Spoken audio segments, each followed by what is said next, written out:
ओम अज्ञानतिमिरान्धस्य ज्ञानाञ्जनशलाकया चक्षुरुन्मिलितं येन तस्मै श्रीगुरवे नमः। श्रीचैतन्यमनोभीष्टं स्थापितं येन भूतले स्वयं रूपः कदा मह्यं ददाति स्वपदान्तिकम्।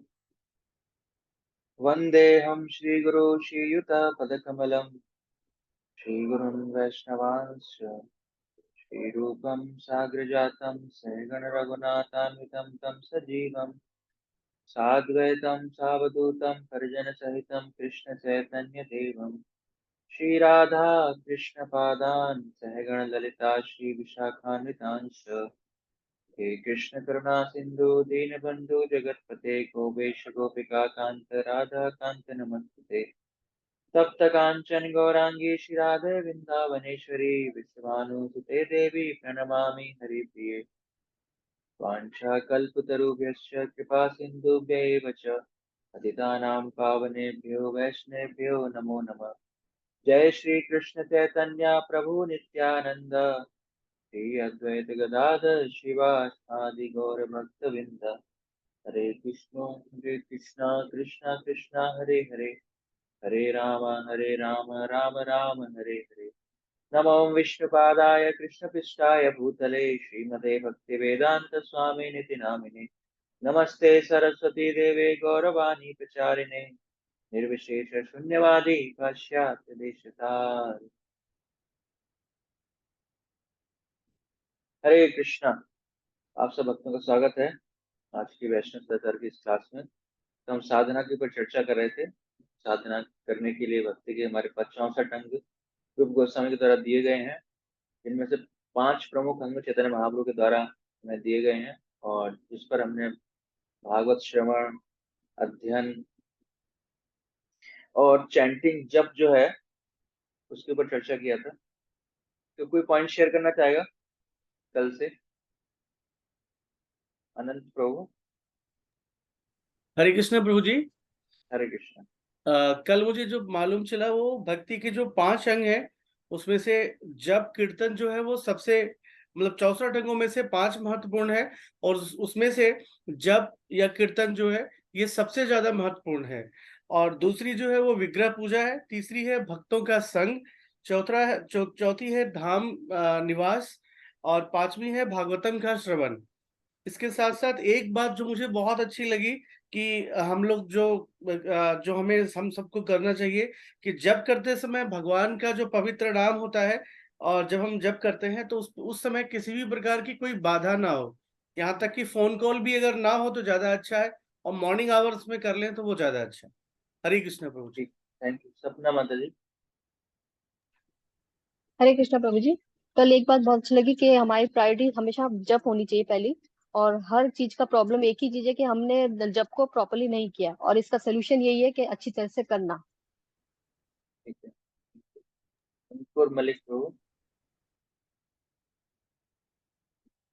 हरे कृष्ण प्रभु जी यही जब का ही था वो बोल दिया माता जी प्रभु जी ने। ठीक है। प्रियंका माता जी। हरे कृष्ण प्रभु जी। प्रभु जी, जो आपने जप करने का तरीका बताया था वो मैंने आज मॉर्निंग में अप्लाई किया, तो सच में बहुत अच्छा लगा मुझे। मैंने बहुत आनंद लेके नाम जप किया। Thank you. Thank you for applying. Vijay Lakshmi माता जी। हरे कृष्णा प्रभु जी। जी माता जी। हरे कृष्ण। मुझे सबसे अच्छा लगा भक्तों को विनम्र होना चाहिए, मतलब घास के तिनके से भी अधिक विनम्र होना चाहिए चाहे वो पढ़ा रहे, और पेड़ से भी अधिक सहनशील होना चाहिए। श्लोक क्या है? श्लोक बताओ। तिरनादपी वाला है, मुझे आता नहीं पूरा। वो जरूर याद रखें, चाहे हमें कोई श्लोक याद हो ना हो, लेकिन ये वाला श्लोक हमें जरूर याद रखना। प्रणादपि सुनीचे न तरोरपि सहिष्णुना अमाय नाम न कीर्तनी सदा हरि। तनो सदा ये हरि। सूत्र हाँ। है। ठीक है, ठीक। धन्यवाद। हरे सबनम। कृष्णा। आपका ही नाम सबनम है? अच्छा, आप सबनम पाठक माता जी।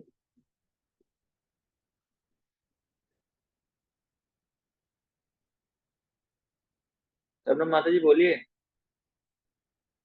आपकी आवाज नहीं आ रही। मानसी माता जी। हरे कृष्णा प्रभु जी, सबको सादर प्रणाम।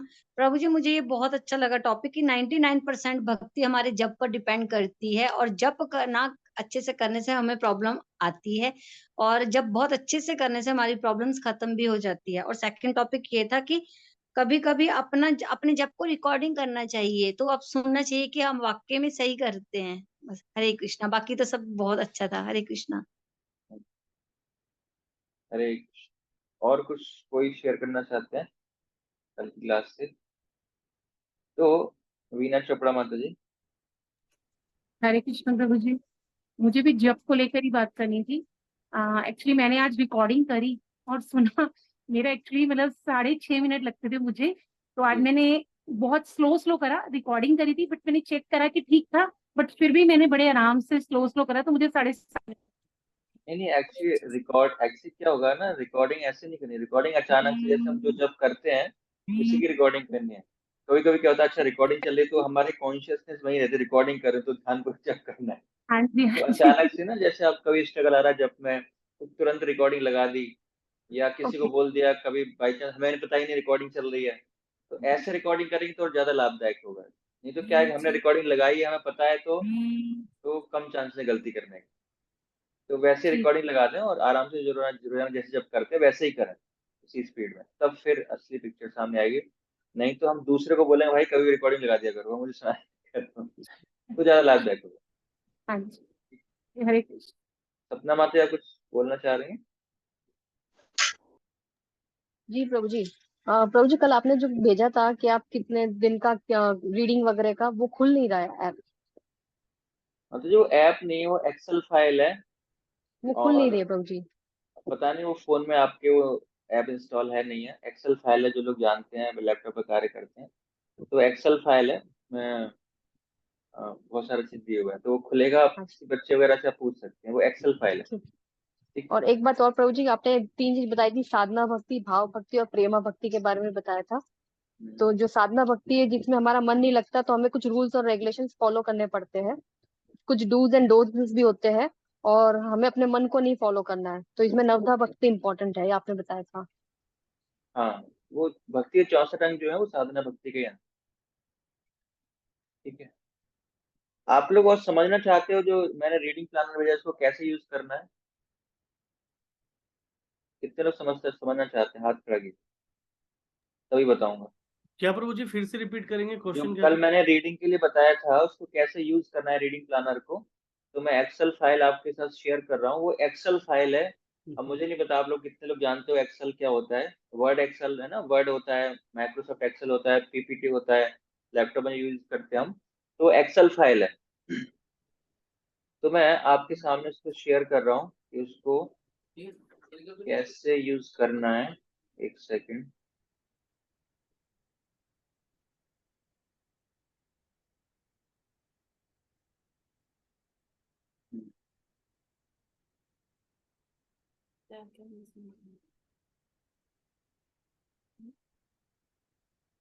तो आई होप सबको दिखाई दे रही होगी एक्सेल फाइल। जी प्रभु जी।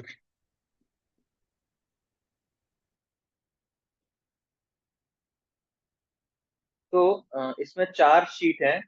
एक तो समरी है, जो मैंने कल आपको डिस्कस किया था कि हम इतना पेज रोजाना पढ़ते तो इतना समय लगेगा, तो ऑलरेडी हमने कल डिस्कस कर चुके थे। तो मैंने जो मेन मेन बुक्स है प्रभुपाद की, वो खाली उनका डाटा बनाया था और उनके पेज और कितने श्लोक है वो बताए थे। और फिर ये बुक है, नेक्टर ऑफ इंस्ट्रक्शन उपदेशामृत है, ईशोपनिषद है, नेक्टर ऑफ डिवोशन है, भक्ति रसामृत सिंधु वैष्णव भगवत गीता है, भागवतम है, चैतन्य चरितामृत है। तो ये उनका समरी है। अब जैसे हम उपदेशामृत पे आते हैं, तो उपदेशामृत में क्या है, 11 श्लोक है टोटल। और उसमें पेज कितने हैं, पहले श्लोक में या 13 पेज हैं, दूसरे श्लोक में 12 पेज हैं। मेरा जो कर्सर चल रहा है उसको आप देख सकते हैं। श्लोक 3 में 12 पेज हैं, श्लोक 4 में 9 पेज हैं, तो इस तरह पेज हैं। और यहाँ पे डे लिखा हुआ है ना। तो डेज जहाँ पे मेंशन है उसमें आप तारीख भी लिख सकते हो और दिन भी लिख सकते हो। जैसे मान लो आप एक दिन में मान लो कि आप 30 पेज पढ़ना चाहते हो, है ना, तो आपको टारगेट लेना है। जैसे मान लो आज आज से आप स्टार्ट करना चाह रहे हो, तो मुझे एक दिन में 30 पेज पढ़ने हैं। तो मैं क्या करूंगा कि 30 पेज मतलब कम से कम मैं ये 3 पूरा कर लूंगा, है ना। इंट्रो पूरा हो जाएगा, श्लोका 1 पूरा हो जाएगा, श्लोका 2 पूरा हो जाएगा। तो मैंने आज की तारीख डाल दी इसमें कि 5 जुलाई तक मेरा टारगेट है उसको कंप्लीट करना, ये तो मुझे 5 जुलाई तक ये करना है, ठीक है। तो आगे के मान लो मैं इसको 6 जुलाई तक पूरा करूंगा, ये मान लो 6 जुलाई तक पूरा करूंगा, तो यहाँ तक मेरा 6 जुलाई तक हो जाएगा, है ना। तो इस तरह मान लो ये 3 पेज है, मैं 7 जुलाई तक पूरा करूंगा।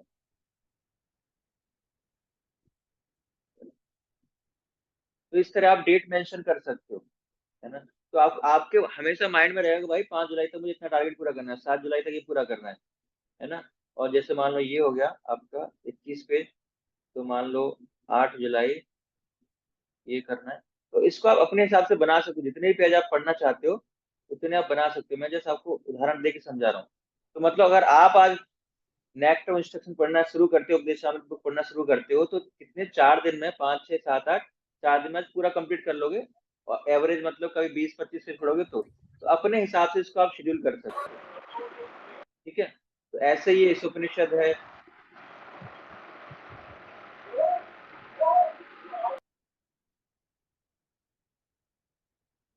तो ऐसे ही है, इस उपनिषद है, इस उपनिषद में भी ऐसे ही करते हैं हम कि डेट भी डाल सकते हैं, दूसरा उसमें हम डे भी डाल सकते हैं। जैसे मान लो कि हमें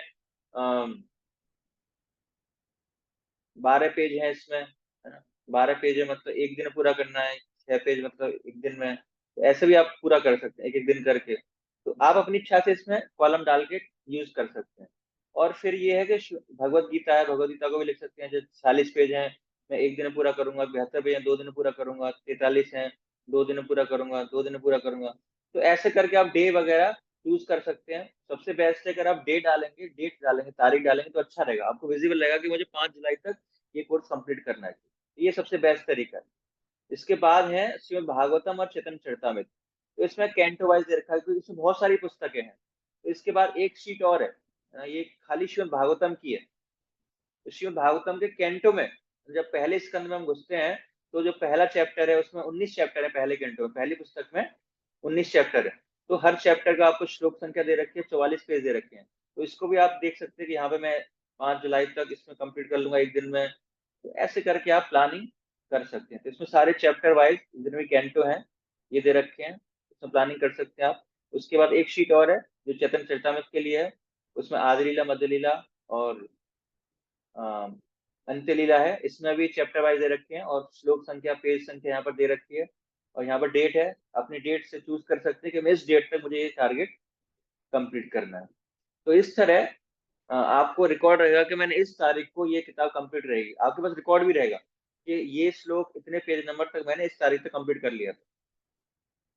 तो इस तरह प्लान कीजिए और आप इसका लाभ उठा सकते। किसी का कोई प्रश्न है इसमें?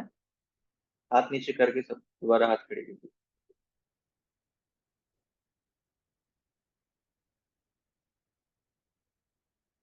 किसी को कुछ पूछना है तो ऐसे इस तरह आप इसको यूज कर सकते हो। और बड़ी मेहनत से बनाई थी मैंने, है ना। तो आपके काम आएगी तो मेरी मेहनत वसूल हो जाएगी। हरे कृष्ण। तो हम आज स्टार्ट करते हैं। तो आज का हमारा जो सब्जेक्ट है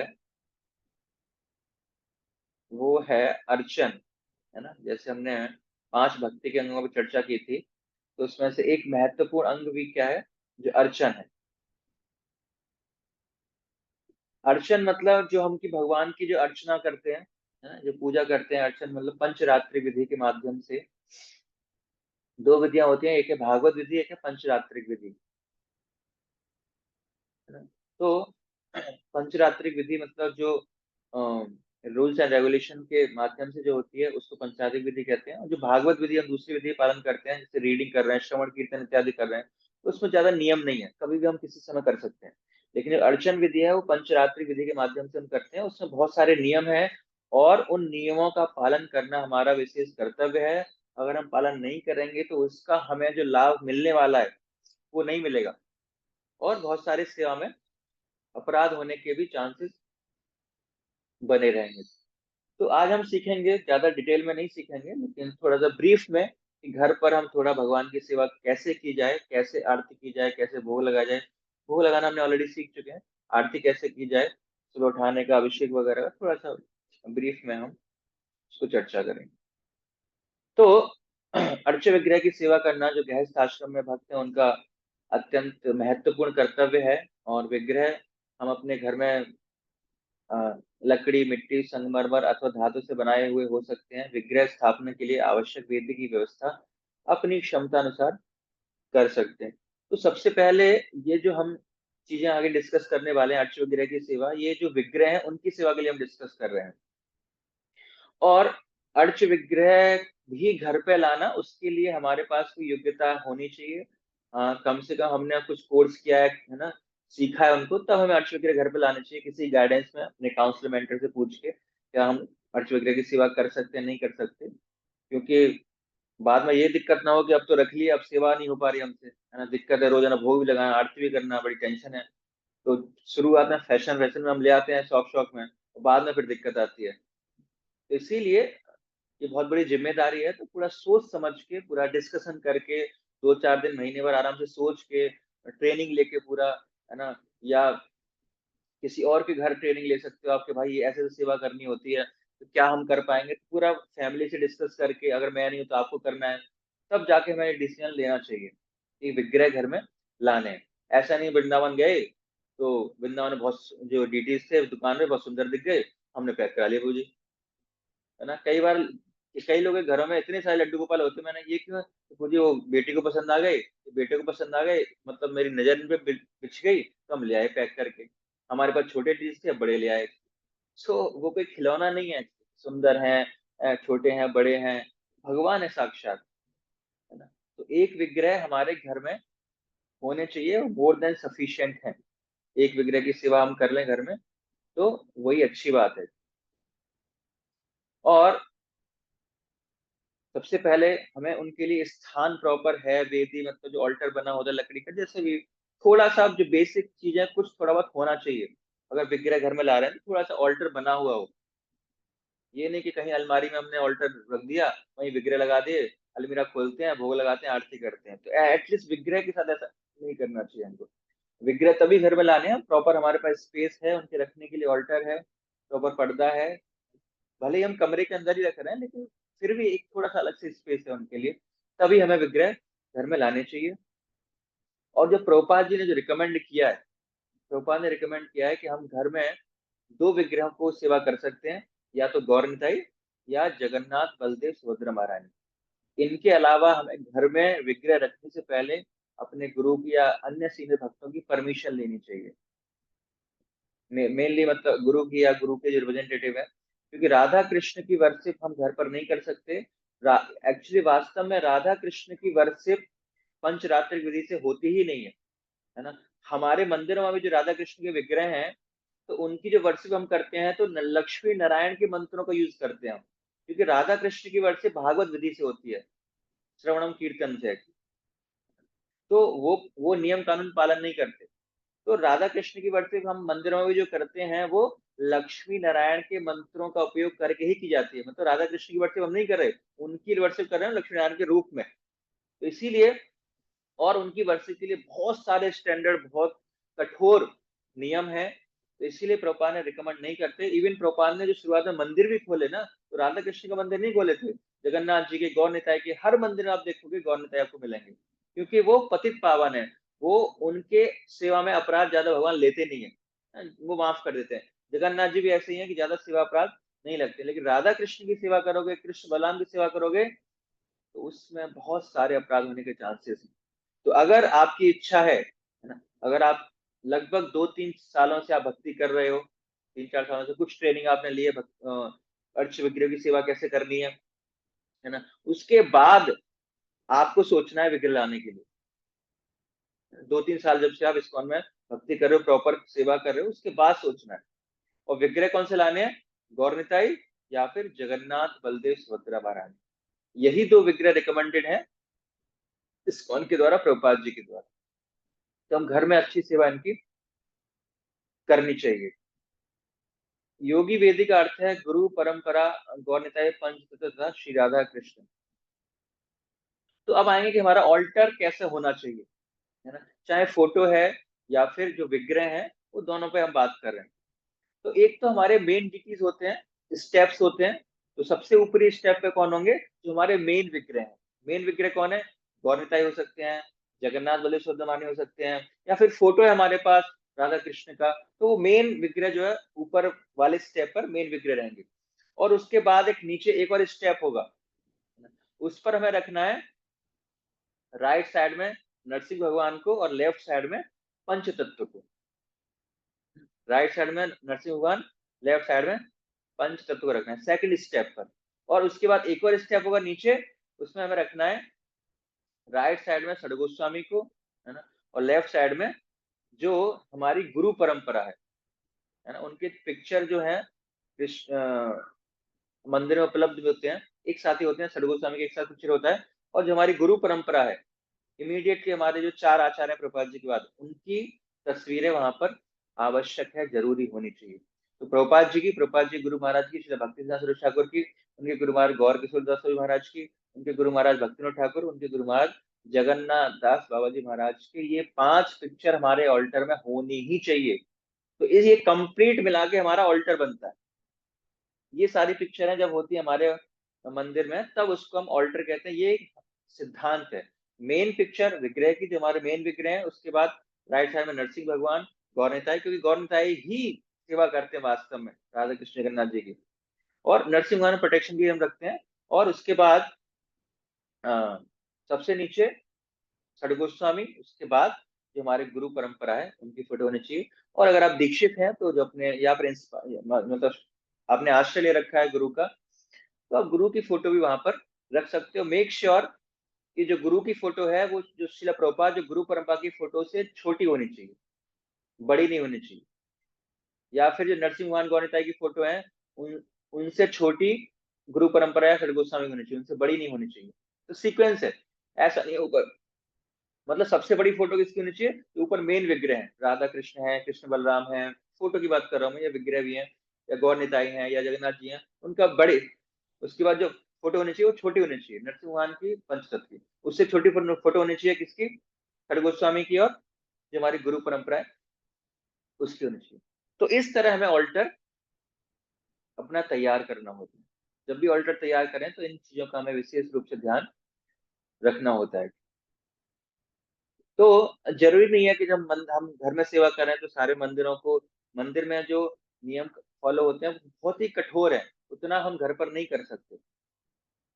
फिर भी हमें अपनी सुविधा और परिस्थिति के अनुसार विग्रह की सेवा की ओर हमें ध्यान देने की आवश्यकता होती है ना। मंदिर में प्रथम आवश्यकता है, और जो घर की सेवाएं हम थोड़ा सा लेट भी कर सकते हैं, कोई दिक्कत नहीं। अगर मंदिर आना आवश्यक है तो कम से कम मंदिर, से मैंने पहले बताया था कि एक बार तो कम से कम हफ्ते मंदिर आना ही आना है। चाहे घर में विग्रह है तो भी हमें मंगल आरती मंदिर में ही करनी चाहिए। तो कम से कम निम्नलिखित बातों का पालन करना चाहिए। घर में पकाए गए प्रत्येक अन्य पदार्थ को विग्रह को अर्पित करें। तो जो कुछ भी बन रहा है तो भगवान को भोग लगाएं। और जैसे मैंने बताया था कि यहाँ पर भी वही चीज लिखी हुई है कि अगर हमने घर में विग्रह स्थापना की हुई है, अगर हमारे घर में विग्रह हैं, तो ऐसा समझा जाता है या ऐसी अपेक्षा आपसे की जाती है कि कम से कम 2 बार का भोग और आरती हम करें घर में, प्रातःकालीन और संध्या आरती। तो आरती से पहले हम भोग लगाएं और भोग के बाद हमें आरती कम से कम 2 समय करनी ही चाहिए, अगर हमने विग्रह रखे हैं तो। अगर लेमिनेशन है, फोटो है, तो कोई दिक्कत नहीं। तो अगर हम विग्रह नहीं रख रहे हैं तो भी हमारे पास एक ऑल्टर होना चाहिए, जहां पर हम बैठ के जप करें, या जब कभी हम आरती मंगल आरती भी कर सकते हैं, है ना, भोग भी लगा सकते हैं। तो कई घरों में होता है खाली फोटोज होती हैं, मेन फोटो होगा, जैसे मैंने स्ट्रक्चर बताया फोटो का भी यही होगा, ऑल्टर भी बना सकते हैं उसका बड़ा सा। तो उसमें क्या है कि ज्यादा हम बंधन में नहीं बनेंगे, कहीं बाहर जाना है कहीं जाना है तो कोई दिक्कत नहीं है।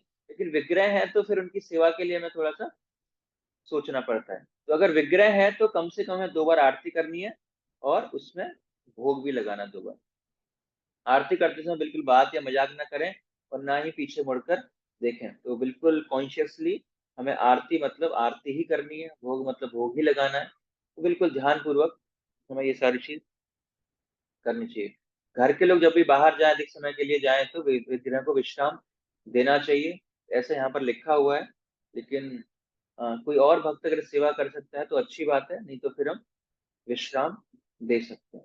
तो जनरली जो मैंने सुना है कि वो रिकमेंड नहीं किया था कि हम बाहर विग्रह को लेके जाएं, क्योंकि उनकी स्थापना हुई है। तो अगर कोई ऑप्शन नहीं है तो फिर हम विग्रह को विश्राम देके जा सकते हैं।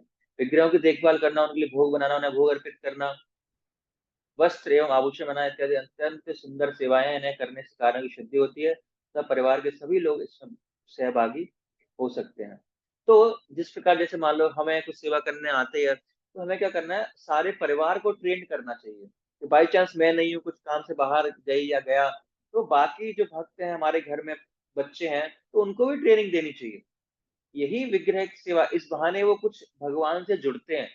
क्योंकि कभी कभी क्या होता है कि मंदिर वो आते नहीं है, जब माला करना थोड़ा सा टफ होता है शुरुआत में, लेकिन कुछ ऐसी चीजें हैं बच्चों को करना अच्छा लगता है, आरती में करना अच्छा लगेगा, उनके लिए कुकिंग करना है, चलो उनको नहला दो। तो इस तरह चीजें सिखा सकते हैं जिससे कि बच्चे भी इंगेज होंगे और उनकी भक्ति शुरुआत हो जाएगी। क्योंकि शुरुआत में माला करना थोड़ा सा बच्चों को टफ होता है, लेकिन ये बहुत ही व्यवहारिक सेवाएं हैं।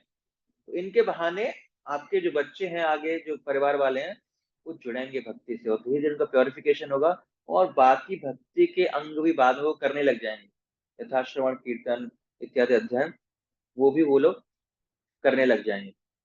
तो इस तरह हमें विग्रहों की सेवा करनी चाहिए, और विग्रह घर में रखें, गृहस्थ आश्रम में अच्छी बात है। अगर हमारे पास समय है तो निश्चित रूप से हमें विग्रहों की सेवा करनी चाहिए। जिस प्रकार मैंने बताया था कि जब तो हम 24 घंटे नहीं कर सकते, अब 2 घंटे जब करने के बाद हमारे पास बहुत सारा समय बचता है, और बहुत सारे जैसे मैंने बताया घर वालों को इंगेज करना है, तो सबसे बेस्ट है कि हम विग्रह लाएं घर में, जिससे कि पूरा परिवार उसमें इंगेज हो सकता है। अब हम देखेंगे कि हमें कैसे आरती इत्यादि, कैसे भोग अभिषेक वगैरह कैसे हमें करना है। तो इसके लिए परिशिष्ट दे रखा है लास्ट में, परिशिष्ट 8, उसमें बताया गया है कि क्या क्या वस्तुएं हमें ऑफरिंग में, भगवान की आरती में उपयोग करनी है, और कैसे उनको ऑफर करना है भगवान को। तो ये जो प्रणाली है हम अच्छी तरह से आज यहाँ पर चर्चा करेंगे। तो ये जो आरती करने की प्रणाली है, भोग लगाने की प्रणाली है, ये हम आइदर विग्रह को भी कर सकते हैं, या फिर अगर हमारे घर में विग्रह नहीं है, फोटोज हैं खाली, तो उनकी भी हम आरती कर सकते हैं, उनकी भी हम भोग लगा सकते हैं, उनका भी अभिषेक अभिषेक तो नहीं कर सकते, लेकिन उनकी साफ सफाई पहुंचते हैं। तो ये सारे कार्य हम उनके साथ भी कर सकते हैं। तो सबसे पहले हमारे जो ऑल्टर है उसके पास सदैव ये सारी चीजें रखी रहनी चाहिए, हमेशा होनी चाहिए। एक चावड़ होना चाहिए, मोरपंख होना चाहिए, ये परमानेंट होना चाहिए। घंटी एक होनी चाहिए भगवान के पास, एक आचमन पात्र होना चाहिए, एक छोटी सी टेबल होनी चाहिए साथ में, या जो ऑल्टर है उसमें भी स्पेस है तो वहां भी ये सारी वस्तुएं हम रख सकते हैं साइड में, कोई दिक्कत नहीं है। आचमन पात्र होना चाहिए, शंख धोने के लिए पानी से भरा तांबे का लोटा ढक्कन सहित होना चाहिए, है ना, शंख को धोने के लिए। और नीचे जो पात्र है उसमें जो पानी डालेंगे तो वो होना चाहिए। आरती करते समय खड़े रहने या तो बैठने के लिए आसन, वहां पर एक आसन होना चाहिए। तो ये सारी वस्तुएं हमारे मंदिर के पास, ऑल्टर के पास हमेशा होनी चाहिए। घंटी, आचमन पात्र, शंख, चामर और मोरपंख, ये परमानेंट होना चाहिए। कभी हम जा रहे हैं, इन चीजों की आवश्यकता हमें पड़ेगी ही पड़ेगी। और उसके बाद अगर हम अ, आरती करना चाहते हैं, भगवान की हमें आरती करनी है, तो उसके लिए क्या क्या आवश्यक सामग्री हमारे पास, एक छोटा दीपक होना चाहिए। अगर पंचदीप है तो अच्छा है। जनरली रिकमेंड किया था कि हम पंचदीप से आरती करें, नहीं तो एक दीप से भी हम आरती कर सकते हैं। माचिस, 3 अगरबत्ती स्टैंड के साथ। जनरली हम एक अगरबत्ती ऑफर नहीं करते। तो वैसे जैसे जब मैंने एक प्रोजी है जीटी मिनिस्ट्री में, तो मैंने उनसे पूछा था, उन्होंने कहा था कि हमें कम से कम 5 अगरबत्ती ऑफर करनी चाहिए एक बार में। लेकिन 5 थोड़ा ज्यादा हो जाएगा, लेकिन कम से कम हमें 3 तो करनी चाहिए। घर में भी हम कर रहे हैं तो डेली हमें 3 अगरबत्ती कम से कम ऑफर करनी चाहिए। और उसके बाद पंचदीप होना चाहिए। अर्घ्य अर्पण करने के लिए शंख, है ना, एक शंख होता है जिससे हम पानी भगवान को ऑफर करते हैं, उसको हम अर्घ्य बोलते हैं, अर्घ्य। तो उसका छोटा शंख होता है, उसका स्टैंड होता है, तो वो हमारे पास होना चाहिए। और उस अर्घ्य में पानी डालने के लिए लोटा, लोटे से पानी डालेंगे तो भगवान को ऑफर करेंगे, वो लोटा होना चाहिए तांबे का। तो ये पात्र आपके पास तांबे, पीतल जो भी हम यूज करना चाहते हैं वो कर सकते हैं। स्टील नहीं यूज करना है, मतलब अवॉइड करना है। विसर्जन पात्र, एक विसर्जन पात्र होना चाहिए कि जो अर्घ्य हम फॉलो करेंगे उसके बाद जो दूसरे पात्र में डालेंगे जो वेस्टेज है। स्वच्छ वस्त्र अथवा छोटा हाथ रुमाल भगवान के लिए, जो वस्त्र ऑफर करेंगे तो इसलिए रुमाल भगवान के लिए होना चाहिए। सुगंधित फलों, फूल होने चाहिए छोटे से थोड़े बहुत जो भगवान को ऑफर कर पाए। चामर, मोरपंख, मोरपंख केवल हम गर्मी के दिनों में उसको भगवान को ऑफर करते हैं। तो ये सारी सामग्री हमारे पास होनी चाहिए। ये सारी लिस्ट आपके बुक में ऑलरेडी है, आप बाद में भी देख सकते हैं। तो ये सारी सामग्री हमारे पास होगी और फिर हम आरती करने के लिए, जैसे मान लो उससे पहले हमने भोग लगाया, भोग लगाने की विधि हमने बता दी थी पहले, सिंपल है। और भोग लगाते समय क्या है, पर्दा बंद है। और जब तक भोग लग रहा है हम आरती की प्लेट हमने तैयार की। आरती की बड़ी सी प्लेट है, उसके अंदर सबसे पहले 3 अगरबत्ती, है ना, 3 अगरबत्ती। उसके बाद दीप, पंचदीप या एक दीप जैसे भी दिखाना है आपको वो होना चाहिए। उसके बाद अर्घ्य जो हमें दिखाना है, उसके लिए अर्घ्य के लिए क्या होना है, जल होना है हमारे एक पात्र में, एक शंख उसका स्टैंड होना चाहिए। उसके बाद रूमाल, वस्त्र होना चाहिए हमारे पास। उसके बाद फूल, एक पात्र में फूल भगवान को ऑफर करने हैं। और उसके बाद चावल, और वो तो वहां पे हमारे परमानेंट रखे ही रखे। और साथ में या तो हम माचिस यूज करें, अन्यथा जो और अच्छा स्टैंडर्ड क्या है कि साथ में हम एक दीप जला के रखें। क्योंकि जब माचिस से हम सामने जलाते हैं भगवान के सामने तो वो उतना अच्छा नहीं लगता। तो एक दीप जला के रखे हैं, उसी से अगरबत्ती जलाए भगवान को ऑफर करें, उसी से हम पंचदीप जलाएं उसको ऑफर करें, तो ये अच्छा स्टैंडर्ड है। तो ये सारा सामान लेकर हमें ऑल्टर के पास जाना है और एक टेबल या कुछ सामान वहां पर रखा होगा और एक आचमन पात्र वहां पर ऑलरेडी रखा है। आचमन पात्र मतलब शुद्धिकरण के लिए, हमेशा शुद्धिकरण करना है। जैसे आचमन रखा है, सबसे पहले हाथ को धोना है, आचमन करना है, ओम केशवाय नमः, नारायण नमः, माधवाय नमः। उसके बाद ही भोग लगाना है हमको। और जो भोग लगाने वाली वस्तु है उसको भी हम पानी से छिड़क कर थोड़ा सा शुद्ध करते हैं, तब भोग लगाते हैं। और अगर हम आरती के लिए जा रहे हैं तो ये सारी प्रक्रिया हमने कर ली, ये सारा सामान हमने प्लेट में लगा लिया।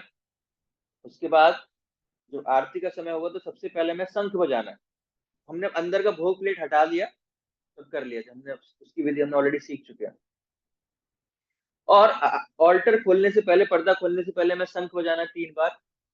और शंख बजाने के बाद फिर ऑल्टर को खोलना है और उसके बाद आरती हमें शुरू करनी है। तो आरती शुरू करने से पहले क्या करना है हमें कि आचमन से, आचमन तो पहले हमने कर लिया था, शंख बजाने से पहले हमने आचमन कर लिया। उसके बाद जो वस्तु है उनको शुद्ध करना है। जो वस्तुएं हम ऑफर कर रहे हैं, जैसे अगरबत्ती हमने जलाई, उसको पहले ऑफर किया, फिर अपना हाथ ऑफर किया, और लेफ्ट हाथ में घंटी है उसको बार, फिर सबसे पहले हमें ऑफर क्या करना है, अगरबत्ती ऑफर करनी है।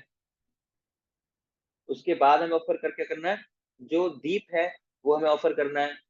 उसके बाद फिर अर्घ्य है, जो पानी है, जल है, वो हमें ऑफर करना है। उसके बाद वस्त्र है वो ऑफर करना है, रुमाल है। उसके बाद फूल है वो ऑफर करने हैं भगवान को। उसके बाद चामड़ है, उसके बाद मोर पंख है। तो इस तरह इस सीरीज में, इस क्रम में हमें आइटम्स को भगवान को ऑफर करना है। अब हमने सीरीज सीख ली कि किस सीरीज में हमें भगवान को ऑफर करना है। अब सीखते हैं आचमन, मैं ऑलरेडी बता चुका हूँ आपको। और आरती करने का जैसे मैंने बता दिया आपको, दीपक जला लें और धीरे धीरे आप सामग्री शुद्ध करते जा रहे हैं और एक एक आइटम्स आप भगवान को ऑफर करने हैं। तो मैंने सीरीज बता दी, पहले अगरबत्ती जाएगी, फिर दीप जाएगा, इसको बोलते हैं धूप, दीप, अर्घ्य, है ना, वस्त्र, पुष्प, उसके बाद पुष्प हो गया, उसके बाद चामड़ और मोरपंख। इस तरह सीरियल में हम भगवान को धीरे धीरे ऑफर करना है। अब कैसे हमें, कैसे ऑफरिंग करनी है, कैसे आरती करनी है, वो हमें सीखना है। तो सबसे पहले हमने अगर अगरबत्ती जला ली, उसको उसको शुद्ध कर लिया, हाथ भी शुद्ध कर लिया, घंटी को भी शुद्ध कर लिया, एक हाथ में घंटी आपकी, एक हाथ में अगरबत्ती। अब आप शुरू करने जा रहे हो। अब आपके ऑल्टर में मेन विग्रह हैं, या तो गौर निताई हैं, या जगन्नाथ जी हैं, या राधा कृष्ण हैं, जो भी हैं। उसके बाद फिर हमारे गौर निताई लेफ्ट साइड में है, पंचतत्व, फिर नरसिंह भगवान है, उसके नीचे कौन कौन है, गुरु परंपरा है और छठ गोस्वामी। तो आपके हाथ में अगरबत्ती है अभी। तो एक चीज हमें लेके चलना है कि जो हमारे गुरु हैं वो भगवान की सेवा कर रहे हैं, हम केवल उनको क्या कर रहे हैं, असिस्ट कर रहे हैं, उनकी हम हेल्प कर रहे हैं खाली। तो सबसे पहले अगरबत्ती, है ना, जैसे मान लो आपके गुरु हैं तो वो भगवान की सेवा करेंगे, आप क्या कर रहे हो, आपने वो सामान तैयार किया, उनको पकड़ाया। तो जो सबसे पहले हमने अगरबत्ती ली, 3 अगरबत्ती ली, तो अगर हमारे गुरु हैं तो गुरु की तरफ दिखाना है 3 अगरबत्ती ऐसे करके, हैंड ओवर, मतलब हैंड ओवर करना है उनको, हम उनको दे रहे हैं आप सेवा कीजिए, तो उनको हैंड ओवर किया, मतलब पकड़ाना नहीं है, जस्ट दिखाना उनकी तरफ। उसके बाद प्रभुपाद जी को हैंड ओवर किया, है ना। और अगर जो मेन विग्रह गौर निताई है, अगर मेन विग्रह गौर निताई है, तो फिर हमें गौर निताई को हैंड ओवर करने की आवश्यकता नहीं है। श्री प्रभुपाद जी को या फिर भक्ति सिद्धांत महाराज को हैंड ओवर करके हम डायरेक्ट वर्शिप स्टार्ट कर सकते हैं राधा कृष्ण से। लेकिन अगर गौर निताई विग्रह है तो हमें गौर निताई से नहीं जाना। अगर ऊपर राधा कृष्ण विग्रह है या जगन्नाथ जी है, गौर निताई से ऊपर के विग्रह हैं, तो हमें क्या करना है, पहले गुरु को दिखाना है, फिर श्री प्रभुपाद को दिखाना है, और श्री प्रभुपाद के बाद फिर जो गौरांग महाप्रभु हैं उनको दिखाना है। वास्तव में गौरांग महाप्रभु वर्शिप करेंगे राधा कृष्ण की या जगन्नाथ जी। उसके बाद फिर हमें ऊपर से इसको स्टार्ट करना है। ऊपर जैसे मान लो विग्रह है हमारे, राधा कृष्ण के विग्रह हैं, तो पहले कृष्ण को 7 टाइम्स ऐसे करना है, फिर राधा रानी को 7 टाइम्स ऐसे करना है। अगर गौर निताई है तो गौरांग महाप्रभु को 7 टाइम्स ऐसे करना है, नित्यानंद को 7 टाइम्स ऐसे करना है। अगर जगन्नाथ जी हैं तो जगन्नाथ जी को ऐसे करना है 7 टाइम्स, फिर बलदेव को, फिर सुभद्रा माता को 7 टाइम्स ऐसे करना है। तो जो भी विग्रह है, अगर मान लो 2 विग्रह हैं, राधा कृष्ण भी जगन्नाथ जी भी हैं, तो पहले राधा कृष्ण को फिर जगन्नाथ जी, आपको गौर निताई भी है, राधा कृष्ण जगन्नाथ जी फिर गौर निताई, तीनों करके फिर नीचे हमें आना है। 7 टाइम्स हमें पूरे होल बॉडी पे करना है। उसके बाद नरसिंह भगवान है, उनकी होल बॉडी पे करना है। और अगर गौर निताई है, अगर ऊपर हमने ऑलरेडी कर रखा है तो उनकी आवश्यकता नहीं है। फिर अगर नहीं किया है गौर निताई, ऊपर नीचे है, तो फिर गौरांग महाप्रभु को, नित्यानंद प्रभु को 7 बार करना है। उसके बाद थर्ड गोस्वामी नहीं, उसके बाद तुलसी महारानी जो अल्टर में होती है, बताना भूल गया, उसके बाद तुलसी महारानी को भी क्या है, हमें 7 टाइम्स करना है। या उनको 7 टाइम्स करने की आवश्यकता नहीं है ना। कि अभी हमने जो विष्णु तत्व को किया तो ये भोग था, अब ये प्रसाद बन गया। अब क्या है, उनके पार्षद है नीचे, अभी सारे विष्णु तत्व थे, नरसिंह भगवान थे, गौरांग महाप्रभु थे, राधा कृष्ण थे, ये सब विष्णु तत्व थे, ये सब भगवान की कैटेगरी में, तो उनको हमने ऑफर किया, उनकी हमने वर्शिप की, अब ये प्रसाद बन गया। तो फिर जो प्रसाद है तुलसी महारानी को 3 बार ऐसे करना है, 3 बार ऐसे भी करना है, या सिंपली 1 बार भी कर सकते हैं, 3 बार भी कर सकते हैं, बट मेक श्योर आप 3 बार करें तो सभी जो भक्त हैं पार्षद उनको 3 बार ही करना है। तुलसी महारानी को 3 बार हमने किया, उसके बाद छठ गोस्वामी को 3 बार किया, उसके बाद जो जगन्नाथ दास हैं उनको 3 बार किया, भक्ति ठाकुर को 3 बार किया, उसके बाद जो गौर किशोर दास उनको 3 बार किया, भक्ति महाराज को 3 बार किया, फिर प्रभुपाद जी को 3 बार किया, फिर गुरु को 3 बार करके, और फिर सर्व वैष्णव भी, फिर सभी वैष्णव जो है सामने तरफ 3 बार उसको करके अगरबत्ती आपकी कंप्लीट हो गई। किसी व्यक्ति का कोई प्रश्न है यहाँ पर? अभी हमने अगरबत्ती ऑफर किया। सुस्मित प्रभु, हरे कृष्णा प्रभु जी। प्रभु जी, जब हम भगवान को, जैसे पंच तत्व के फोटो है, मतलब जैसे हमने भगवान को ऑफर कर दिया, उसके बाद हम पंच तत्व को कर रहे हैं, तो उनको हम प्रसाद ऑफर करेंगे, उनको हम भोग वो करेंगे, मतलब जो अगरबत्ती है। हाँ उनको, वो डिपेंड करता है, क्योंकि गौर निताई की जो भूमिका है वो एज ए भक्त भी है, एज ए भगवान भी वहां पर है। तो आपकी इच्छा है, दोनों ही प्रामाणिक, कोई दिक्कत नहीं है। अगर आप 7 बार भी करते तो भी चलेगा, अगर 3 बार भी करते तो भी चलेगा, कोई दिक्कत नहीं।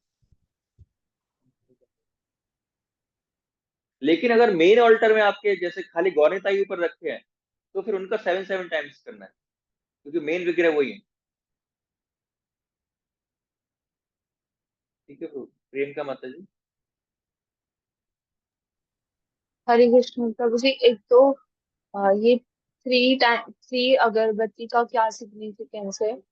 और सेकंड क्वेश्चन की, जैसे अब हम सबको कराएंगे तो बहुत टाइम भी लग जाएगा, मतलब जल्दी जल्दी बहुत होगा, सारी चीजें।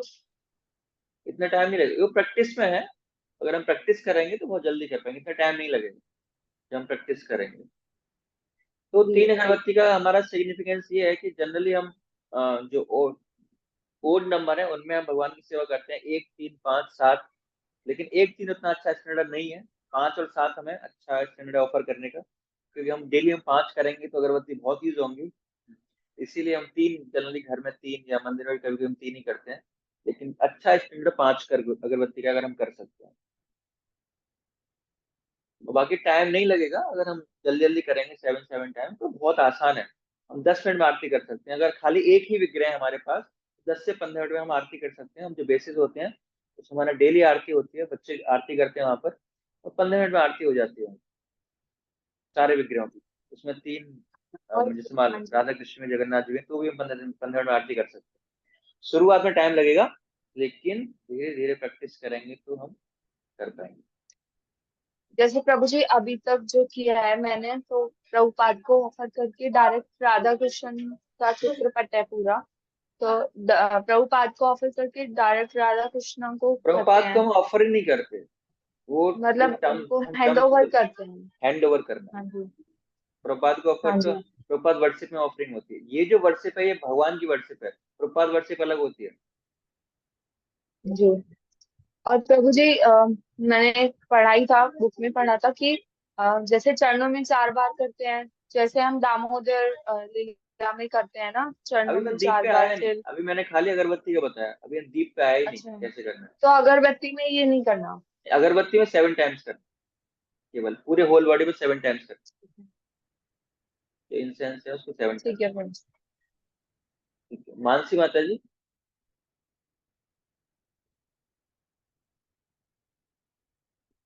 हरे कृष्णा प्रभु जी। हरे कृष्णा प्रभु जी, सादर प्रणाम प्रभु जी। मुझे मोर पंखी के लिए पूछना है, जैसे हमारे ऑल्टर में मोर पंखी हमने रखी हुई है, तो उसको सर्दियों में रखा रहने दें या हटा ले ऑल्टर से? उसको हटा सकते हैं, अपनी अलमीरी वगैरह में कहीं रख सकते हैं। जी ओके। सर्दी मतलब हरे कार्तिक से जनवरी हम करते हैं। सुमन प्रभु हरे कृष्णा प्रभु जी। जी। प्रभु जी मेरा प्रश्न है कि जब हम सुबह मंगल आरती करते हैं तो उस टाइम हमें भगवान को कुछ भोग चढ़ा के आरती करनी चाहिए कि या सिंपली भगवान को उठा के सीधा हम आरती? मुझे अच्छा है, कुछ थोड़ा भोग लगा दें, कुछ लड्डू वड्डू का तो अच्छा है, मतलब अपने हिसाब से देख सकते मैंने हैं, मतलब सुबह अच्छा भी है। उठ के हाँ अच्छा है, स्टैंडर्ड है कि कुछ भोग लगाए पहले भगवान को, फिर आरती करें। भोग के बाद ही आरती होती है, जितनी भी आरती होती है इस में सारी भोग के बाद ही होती है। ठीक है, थैंक यू। अनंत प्रभु। हरे कृष्ण प्रभु जी। हरे जैसे कृष्ण। हमारे यहाँ ऑल्टर में हमारे यहाँ ऑल्टर में लड्डू गोपाल हैं, और जगन्नाथ बलदेव सुभद्रा भी हैं, और नरसिंह देव भी हैं। तो थोड़ा सा आप एक बार इन नरसिंह देव राम के धर्म। विग्रह हैं, नरसिंह भगवान के विग्रह हैं। नहीं नहीं, वो जो इस्कॉन में मिलते हैं ना, वो जो छोटी सी। फोटो है। हाँ। हाँ तो अच्छा है, कोई दिक्कत नहीं। तो पहले आप जगन्नाथ जी को करिए, उसके बाद लड्डू गोपाल को, फिर नरसिंह भगवान को, ऐसे करके। अच्छा अच्छा, अगर वो राम दरबार जैसे है वहीं पे तो क्या करें वो? नहीं, राम दरबार किस फॉर्म में है?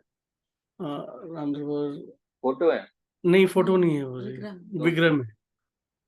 नहीं नहीं, वो इतने विग्रह, मतलब एक्चुअली ना वो, आप देख लीजिए, इतने विग्रह की हम आप सेवा आपसे करते हैं। जानना है प्रभु जी, जो रूल है नहीं, वो सेवा जानना है। करना मतलब वो कि उनको हमें व्यक्ति मानना है, उनको रोजाना स्नान कराना, अभिषेक कराना, तो ये सारी चीजें, कपड़े चेंज करना, ये सारा सब ये चीज है ना। एक होता है खाली हमने वो रखे हैं, जैसे कई मिट्टी कुछ ऐसे बने हुए होते हैं, हम विग्रह में ऐसे ही है रखिए। प्रभु जी।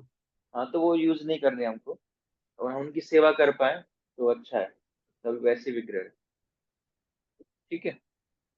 और एक एक और क्या बोलते हैं उसको? प्रभु जी, ये होता है ना, पूजा कराते हैं, क्या नाम है उनका? अच्छा, जैसे ही याद आता है प्रभु जी मैं बताता हूँ। ठीक। प्रदीप प्रभु।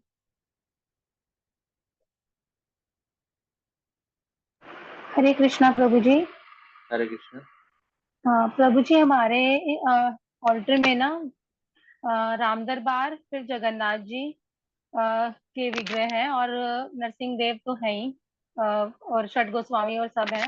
तो मैं ये जानना चाहती थी कि राम दरबार के विग्रह को हम रेगुलर जैसे सेवा नहीं करते, वह स्नान कराना और वो सब, तो क्योंकि वो संगमरमर के बड़े बड़े विग्रह हैं, तो उनका मतलब क्या कैसे करना चाहिए हमें? हाँ तो उनको स्पंज बात हम दे सकते हैं, हाँ, गीले कपड़े से पहुंच सकते हैं। अच्छा, रेगुलर करना है फिर अगर हाँ राम रेगुलर दरबार है करना है, तो? कम से कम पहुंचना तो है रेगुलर ना, गीले कपड़े से। अच्छा मतलब, हाँ उसके ठीक है बाद प्रभु कपड़े जी। चेंज करने हैं। अच्छा, और एक उसका पूछना था प्रभु जी, ये अगरबत्ती का। मुझे अगरबत्ती जो है कैसे राम दरबार को पहले दिखाएं और फिर जगन्नाथ जी को दिखाएं, कैसे हाँ जी, करना हाँ चाहिए? जी, रामदेव का फिर जगन्नाथ जी। जी ठीक है प्रभु जी। हरे कृष्णा प्रभु पूनम जी। अरोड़ा माता जी। हरे कृष्णा।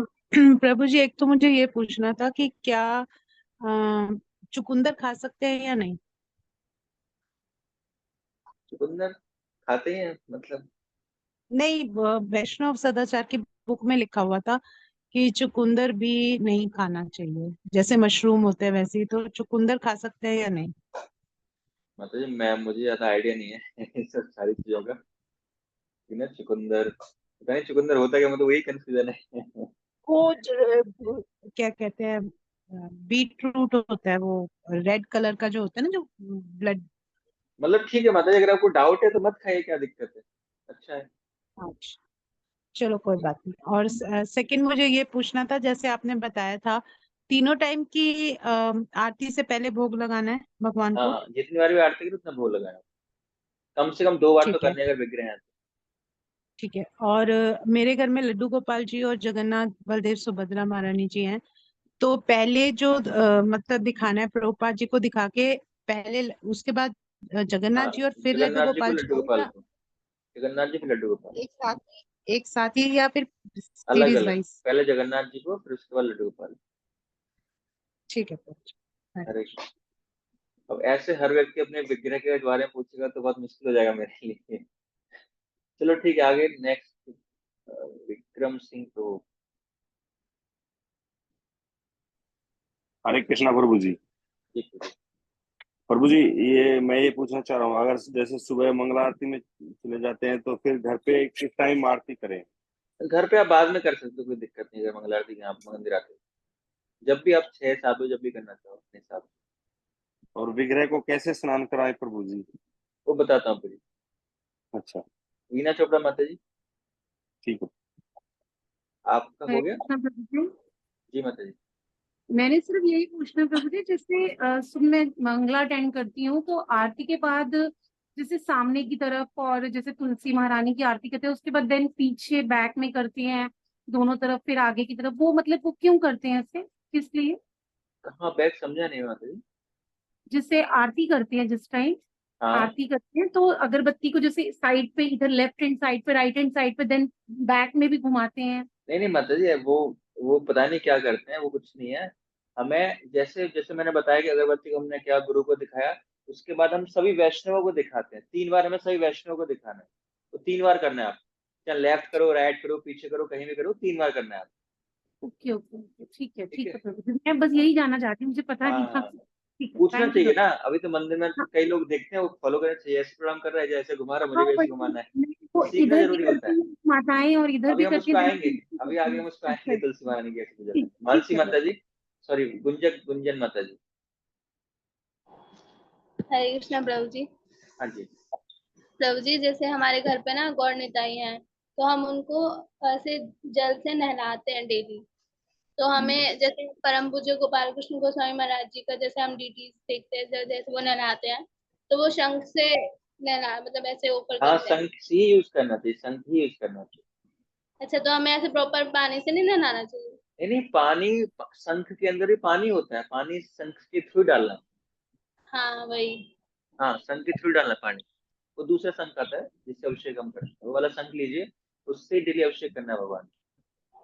मैं ठीक अभी है प्रभु। बताऊंगा अभिषेक के बारे में। मानसी माता जी।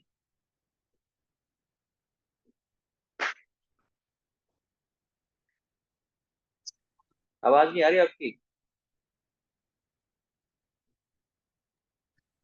हरे कृष्णा प्रभु जी। प्रभु जी, मुझे ये पूछना है, मेरे घर में ठाकुर जी हैं लेकिन वो मैं ना बेटे के रूप में है। हम उनकी जो सेवा करते हैं बड़ी शुद्धता से भगवान की तरह, लेकिन हम जो पूजा करते हैं ना तो उनकी ऐसे पूजा नहीं करते, बस उनको 3 बार दीप दिखाते हैं। और चित्रपट है हमारे पास, और अपना इस्कॉन से रिलेटेड सारे मतलब वैष्णव भी माता जी, हैं। प्रभुपाद ने बोला है कि जो भी हम भगवान की सेवा कर रहे हैं उनको भगवान के रूप में सेवा कर रहे हैं, और हमारा जो स्वरूप है वो क्या है, दास का स्वरूप है, तो हम भगवान की सेवा करते हैं दास के रूप में, है ना।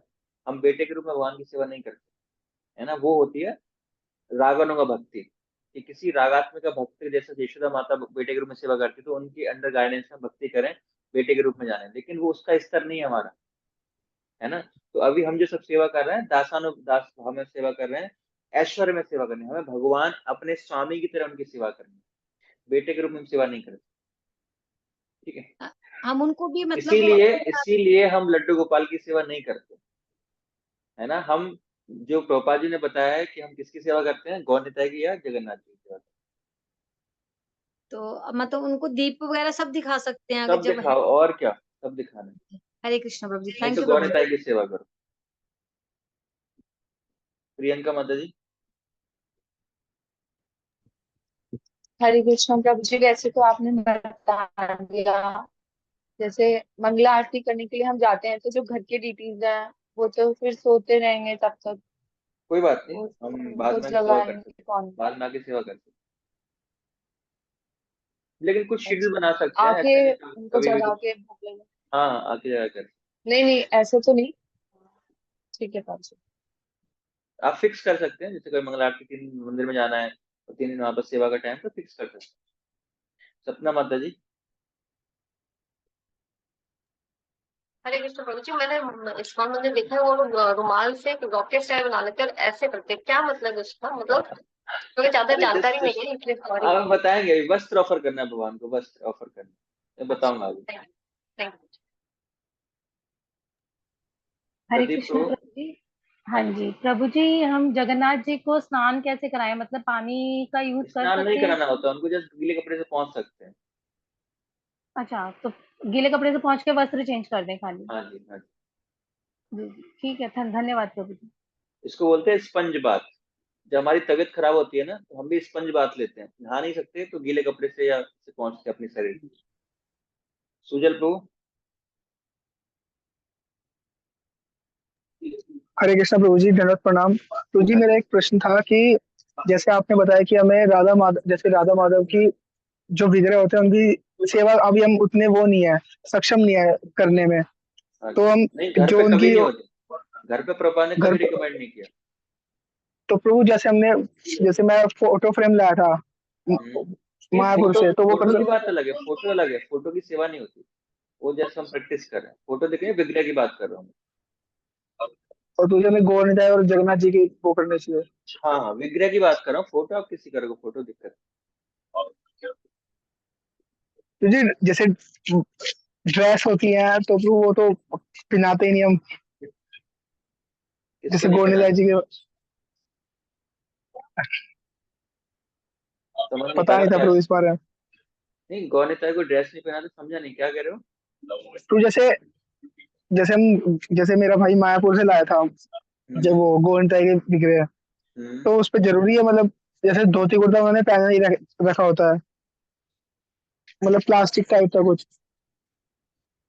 मुझे नहीं पता कैसे विग्रह हैं वो, अब एक जोड़ी कपड़े आप कब तक पहनोगे, रोजाना आप नए कपड़े पहनते नहीं पहनते, चेंज यस करते नहीं करते, तो भगवान के भी चेंज करने, सिंपल सिद्धांत है। ओके। अनंत प्रभु, लास्ट प्रश्न है बस। प्रभु जी, घर पर अगर शालिग्राम जी हो तो हम उनकी पूजा कैसे कर सकते हैं? उनकी पूजा वो ऐसे ही करनी है पूजी, जैसे हम बाकी विग्रह को करें ऐसे ही करनी है, उनकी वर्षिप ऐसे ही करनी साथ में, और अभिषेक वगैरह वैसे। तो शालिग्राम को स्नान पुरुष ही करा सकते हैं ना? हाँ, आप करा, अगर नहीं है तो माता भी कर सकती है, मतलब अब कोई ऑप्शन नहीं है तो फिर। और शंख बजाने का जैसे क्या है, माता जी बता, मतलब हाँ, कोई भी कर सकता है एक्चुअली, फीमेल घर पे तो माताएं ही करेंगी, कोई दिक्कत नहीं है, घर पे शंख विग्रह बजा तो सकती है? माता, हाँ सेवा भी कर सकती है, घर पे कौन होगा तो वही करेंगे। मतलब शंख बजाने की बात कोई बता रहे थे कि महिलाओं को शंख नहीं बजानी चाहिए, इसलिए मैं। नहीं नहीं, ऐसा कहीं मतलब मैंने ना सुना ना मैंने ऐसे देखा, प्रोपा ने रिकमेंड किया है, कई सारे बजाती हैं, मैंने देखा करते। थैंक यू मुझे। तो आरती का क्रम मैंने बताया, सबसे पहले अगरबत्ती लेनी है, इस तरह करना है, उसके बाद दीप लेना है, और दीप का जो हमारा तरीका होता है, प्रोपा जी को हैंडओवर करेंगे और या फिर गौर निताई को हैंडओवर करेंगे, उसके बाद हम मेन विग्रह की सेवा करेंगे। तो मेन विग्रह पर जब दीप दिखाएंगे हम, तो 4-2-3-7, 4-2-3-7, 4 बार चरणों में, 2 बार उदर पर, 3 बार मुख पर, और 7 टाइम्स पूरे शरीर पर करना। इस तरह हमने जो विग्रह उनको कर दिया, उसके बाद तुलसी महारानी को 3 बार करना है खाली। उसके बाद जो गुरु परंपरा उनको 3 बार करके और सभी वैष्णव को 3 बार करके फिर हमें आगे दे देना है। उसके बाद आएगा अर्घ्य, जो जल है, जल वाला जो शंख में लेके हमें क्या करना है, पहले वही प्रोसेस करना है, हैंडओवर करना है। उसके बाद मेन विग्रह से स्टार्ट करना है। तो 3 और 7 बार, 3 बार मुख पर और 7 टाइम्स पूरे शरीर पर। उसके बाद ऐसे विग्रह करना है। उसके बाद हमें जैसे हम ऑफर करेंगे उसके बाद 3 बूंद हम विसर्जन पात्र में डालेंगे, फिर दोबारा करेंगे दूसरे विग्रह पर, फिर 3 बूंद डालेंगे। उसके बाद वो प्रसाद बन गया। उसके बाद तुलसी महारानी को 3 बार और गुरु परंपरा को 3 बार ये करना है। उसके बाद नंबर आएगा पुष्प का, है ना। तो पुष्प को हमको लेना है, ऐसे ही हैंडओवर करना है। उसका मेन विग्रह को 7 टाइम्स, 7 बार शरीर पर, फिर 7 बार शरीर पर, फिर 7 बार शरीर पर। जब पंच पूरे विष्णु तत्व को हमने कंप्लीट कर दिया, ऑफरिंग कर दी, उसके बाद हमारे पास 2 ऑप्शन है। जैसे आपने मंदिर में देखा होगा कि हम पुष्पों को अलग चढ़ाने भी जाते हैं विग्रहों को, तो आप विग्रहों को चढ़ा भी सकते हो। विग्रहों को चढ़ाया आपने, उसके बाद अलग अलग जो तुलसी महारानी या गुरु परंपरा उनको भी चढ़ा दिया, तो उसके बाद फिर प्रसाद अलग से देने की आवश्यकता नहीं है। सभी वैष्णव को किया और कंप्लीट कर दिया। अगर आप विग्रहों को फूल नहीं चढ़ाना चाहते, कम फूल हैं जैसे भी हैं, तो आप वही प्रोसीजर फॉलो करोगे, 7 बार करोगे सभी विग्रहों पर। उसके बाद तुलसी महारानी को 3 बार, गुरु परंपरा को 3 बार, फिर सभी वैष्णव को 3 बार। तो कुछ हो गया ऐसे। उसके बाद जो चामड़ है हैंडओवर करेंगे। चामड़ और जो मोर पंख है उसको समय अनुसार हम 3 बार कर सकते हैं, 3 बार सबको कर सकते हैं, और एक बार अगर लास्ट में टाइम बचा तो सभी गुरु परंपरा को कर सकते हैं। तो इस तरह हमें आरती करनी है, जो मैंने बड़े ही शॉर्ट में बताई है। मुझे पता है आपके लोगों के प्रश्न होंगे, तो मैंने प्रयास किया है कि आपको समझाने का। लेकिन फिर भी ये जो मैंने विधि बताई है, जो मैंने आपके पास पुस्तक है उस पर भी आपको डिटेल में ये सारी चीज दे रखी है ना। और जैसे आरती खत्म होगी उसके बाद भगवान से प्रार्थना करेंगे, प्लीज उस अपराधों में क्षमा कर दें भगवान। उसके बाद संघ को जाएंगे, फिर प्रणाम करेंगे भगवान को मंदिर के बाहर आके, और उसके बाद जो वहां पर जो क्लीनिंग वगैरह करके उसको क्लोज करेंगे। ये प्रोसीजर होता है आरती करने का। और अब इसमें किसी को प्रश्न है तो 1-2 प्रश्न हम फिर से ले सकते हैं। मुझे पता है इतना जल्दी नहीं आएगा, लेकिन हम घर में प्रैक्टिस करेंगे तो हम सारी चीजों को सीख पाएंगे। और उसको आप पुस्तक से बार बार पढ़ भी सकते हो। मैंने बता दिया आपको, एक बार में नहीं समझ में आएगा, बार बार पुस्तक पढ़ के कैसे प्लेट लगानी है, क्या करना है, तो ऑलरेडी इसमें डिटेल दे रखा है। अगर फिर भी क्वेश्चन हो तो आप मुझसे कांटेक्ट कर सकते हैं। यस, पूनम माता जी।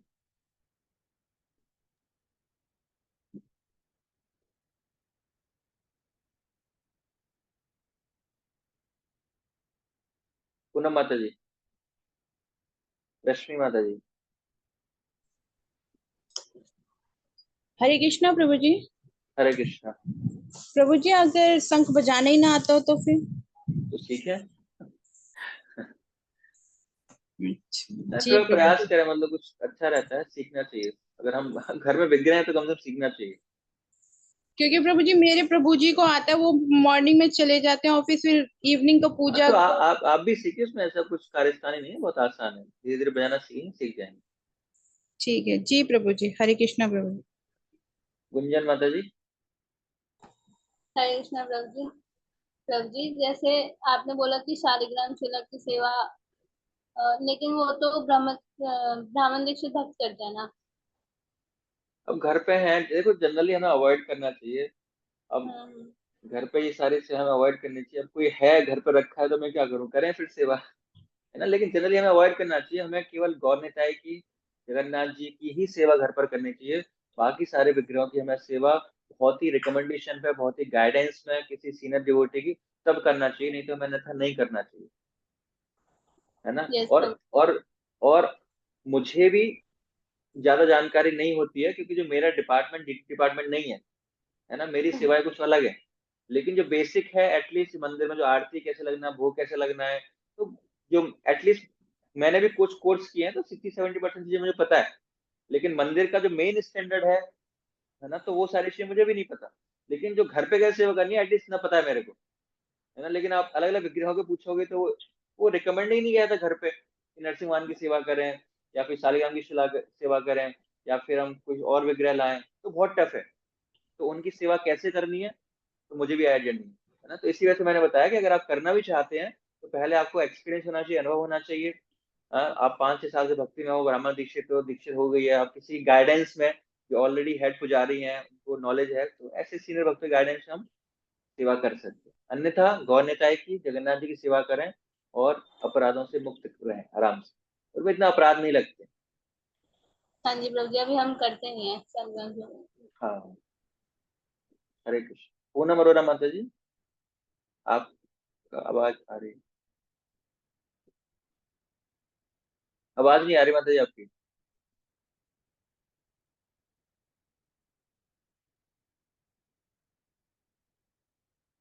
सुमन प्रभु,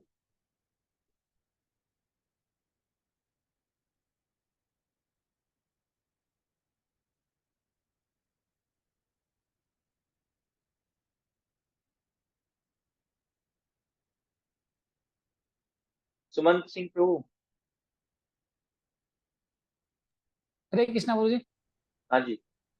प्रभु जी मेरा प्रश्न है कि जब हम आरती करते हैं तो जैसे आपने कहा अगरबत्ती दिखाते हैं या दीप दिखाते हैं, उस समय हमें आरती बोलनी चाहिए, जैसे मंगला आरती के टाइम तो ठीक है हम आरती बोल, हमें उस समय पर्टिकुलर क्या मंत्र बोलना चाहिए अगर या आप कोई अगर बोल सकते हो तो देखो, मंदिर हम जब सेवा करते हैं तो उसके मंत्र होते हैं अलग अलग, लेकिन अब मैं मंत्र यहाँ पर ये बताने वाली क्लास नहीं है, वो डीटी नहीं वर्सी का कोर्स करोगे तो मैं बताए जाएंगे। जनरली मैं जैसे हम करते हैं आरती में या हरे कृष्णा बोल देते हैं, या हाँ, जैसे आप गौर बोलिए, निताय। हरे कृष्ण बोलिए, गौर निताय बोलिए, या फिर जो आरती मंगल आरती कर रहे हैं मंगल आरती गा सकते हैं, गौर आरती कर रहे हैं गौर आरती भी गा सकते हैं, कोई दिक्कत नहीं है।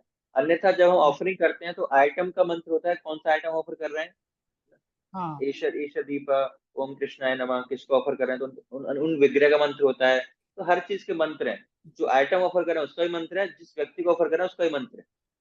तो वो आगे चल के हम धीरे जैसे धीरे याद करेंगे, वो डीटी वर्सेस कोर्स जब हम करेंगे उसमें सिखाया जाएगा, ये यहाँ का पार्ट नहीं है। जैसे महा जैसे महाप्रभु को कहते हैं तो महाप्रभु का मंत्र बोल के उनको मतलब आरती करना है।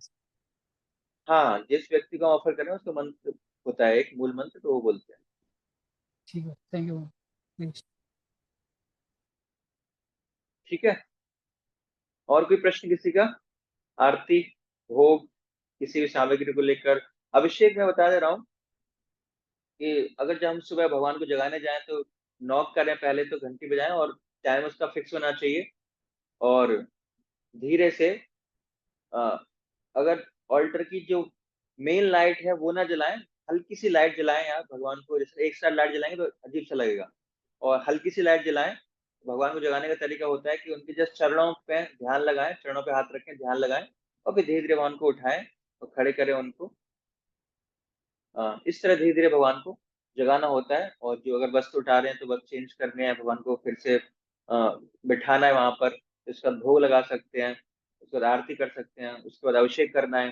तो धीरे से एक बड़ी सी परात लें हम, और जो भी विग्रह हैं उनको धीरे से, मतलब जैसे मैंने बताया, सपोर्ट लेके उनको कपड़े उतार के उनको खड़ा करें वहां पर, और उस पर भी बहुत सारी प्रक्रिया होती है कि उसमें हम अ, चंदन से पहले गोलोक धाम बनाते हैं, परात के ऊपर तुलसी माला रखते हैं उनके चरणों में, उसके बाद विग्रह को रखते हैं, है ना। उसके बाद धीरे धीरे अगर पानी से नहलाना है तो, नहीं तो 5 वस्तुएं भी होती हैं, उससे भी नहला सकते हैं। अगर पानी से नहलाना है तो खाली पानी, जैसे मैंने बताया, उसी प्रकार से डालना है, शंख में लेके धीरे धीरे भगवान के ऊपर डालना है, और धीरे धीरे भगवान की हम सफाई भी कर सकते हैं।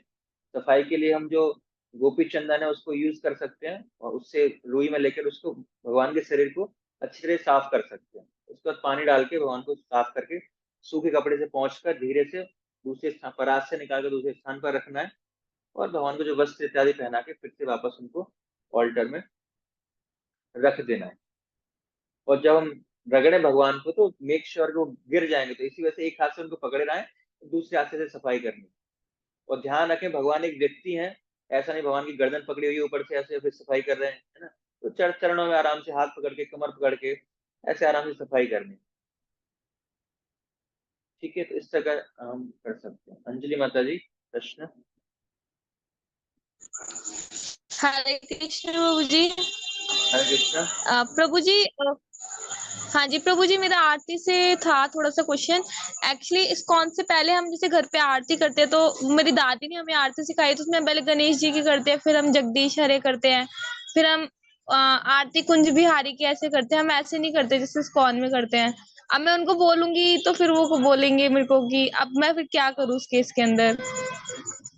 जैसे जो भी आप इस्कॉन में तो बेस्ट, पहले ऐसे नहीं होता ना कि हाँ, तो पहले जो गणेश जी की नहीं, जो आरती जो भी करते आप हैं। बेस्ट कर सकते हैं, अपना ऑल्टर अलग बनाओ और वहां पे थोड़ा मंगल आरती आप कर सकते हो। एक फोटो रख के जो मैंने बताया उसको ऑल्टर बना के आप खोलो, अपने आप मंगल आरती की, इसमें मोनोग्राम किया, बस हो गया। अच्छा ठीक है, थैंक यू प्रभु जी।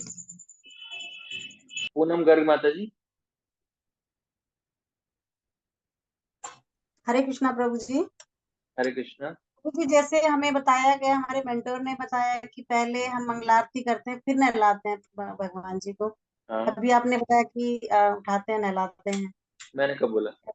मैंने बोला उठाना है, भोग लगाना है, फिर मंगल आरती करनी है, उसके बाद उठाना, नहला सकते हैं। लेकिन कोई व्यक्ति अगर मंगल आरती नहीं कर रहा है, पहले मंगलारती करें फिर बाद में नहलाएं। हाँ, एक्चुअली माता जी घर पर हम अपने हिसाब से चेंज कर सकते हैं, कोई दिक्कत नहीं है। अगर स्टैंडर्ड यही है मंगल आरती करें, उससे पहले भोग लगाएं, उसके बाद नहलाएं, श्रृंगार आरती करें। अगर ऐसा इतना टाइम नहीं है तो डायरेक्ट हम नहला के भी डायरेक्ट श्रृंगार आरती भी कर सकते हैं। तो दोनों ही ऑप्शन है हमारे पास। लेकिन हमें रोजाना उतना ऐसे ही प्रोसीजर करना है, इस चीज का ध्यान रखना है। ऐसा नहीं कुछ आज कर लिया, आज ये मन कर रहा है, आज ये कर लिया, ऐसा नहीं। उसको फिक्स करना है रोजाना के लिए, तो हमें रोजाना करना है। Thank you. हरे कृष्ण। ठीक है, तो हम आगे बढ़ते हैं तुलसी महारानी की सेवा करने के लिए। तो तुलसी महारानी की सेवा बहुत विशेष है। और प्रभुपाद जी कहते हैं कि अगर आपके घर में जिस प्रकार तुलसी महारानी खिली है, उससे पता पड़ता है कि किस प्रकार की भक्ति का स्टैंडर्ड वहां पर फॉलो हो रहा है। जैसे मंदिर में प्रभुपाद जाते थे, तुलसी महारानी के देख के बताते थे कि भक्त किस प्रकार की भक्ति का पालन कर रहे हैं मंदिर के अंदर। तो तुलसी महारानी को देख के पता पड़ जाता है। इसलिए तुलसी महारानी की सेवा करना बहुत आवश्यक है। और इस पर एक पूरा बहुत सारी पुस्तकें भी हैं, आप उनको पढ़ सकते हैं, कैसे अच्छी तरह से तुलसी महारानी की सेवा की जाए, उनको प्रकाश भी मिले, और उनकी जो भोजन है वो पानी है, पानी प्रॉपर हमें दें, है ना। तो इस तरह हम तुलसी की सेवा कर सकते हैं। और तुलसी की जो हमें यूज करना है, केवल और केवल भगवान की सेवा के लिए ही करना है। ये नहीं अपना कूट के मेडिसिन बना रहे हैं, चाय में उबाल रहे हैं तुलसी महारानी को, अपने अदरक काली मिर्च उसकी चाय पी रहे हैं, गला, तो ऐसा नहीं करना। तुलसी महारानी केवल इस भौतिक संसार में प्रकट हुई है केवल और केवल भगवान की सेवा के लिए। जब भी हम उनको तोड़ें और उनको हम भगवान की सेवा के लिए यूज कर सकते हैं, भगवान के भोग के लिए यूज कर सकते हैं, भगवान के चरणों में रख सकते हैं। भगवान मतलब विष्णु तत्व, गौर निताय जगन्नाथ जी, नरसिंह भगवान, इनके चरणों में हम तुलसी रख सकते हैं। लेकिन राधा रानी के चरणों में हम तुलसी नहीं रख सकते हैं, क्योंकि वो विष्णु तत्व नहीं है। अपने महाराज, गुरु महाराज या अन्य वैष्णवों के चरणों में भी तुलसी नहीं रख सकते। उनके हाथ में तुलसी हम दे सकते हैं कि वो भगवान को ऑफर करेंगे। तो इस चीज का विशेष रूप से ध्यान रखना है। कई बार लोग गलती करते हैं, राधा रानी के चरणों में भी तुलसी रख देते हैं, वो अपराध है। या प्रभुपाद के चरणों में तुलसी रख देते हैं, वो भी अपराध है। केवल विष्णु तत्व जो है, जो भगवान की कैटेगरी में आते हैं, उनके चरणों में ही तुलसी रखनी है केवल। राधा रानी के चरणों में नहीं रखनी। राधा रानी के हाथ में दे सकते हैं, प्रभुपाद जी के भी हाथ में दे सकते हैं, कि वो भगवान की सेवा को करेंगे। भगवान श्री कृष्ण जो है तुलसी महारानी के बिना भोग स्वीकार नहीं करते। तो जो भी हम आइटम्स ऑफर करेंगे उसको तुलसी महारानी साथ में होनी ही चाहिए। और रोजाना संभव हो सके तो हमें तुलसी आरती भी रोजाना करनी है। और कैसे करनी है? जैसे उनको एक टेबल पर रखना है, जैसे मंदिर में अगर आप लोग आए होंगे तो टेबल पर रखी रहती हैं, और 3 आइटम खाली उनको ऑफर करते हैं। पहले हम आचमन करते हैं सिंपल सा, उसका 3 आइटम्स होते हैं। आचमन पात्र होता है, घंटी होती है, अगरबत्ती होती है, दीपक होता है, और फूल होते हैं। तो 3 आइटम उनको ऑफर करते हैं, पहले अगरबत्ती, फिर दीप, और फिर पुष्प। आचमन कर लिया आपने, शुद्ध कर लिया सबको, और उसके बाद अगरबत्ती आपके हाथ में है, तो आप प्रभुपाद जी को हैंड ओवर कर सकते हो। अन्यथा आवश्यकता नहीं है, आप डायरेक्ट भी तुलसी महारानी को ऑफरिंग कर सकते हो 7 टाइम्स।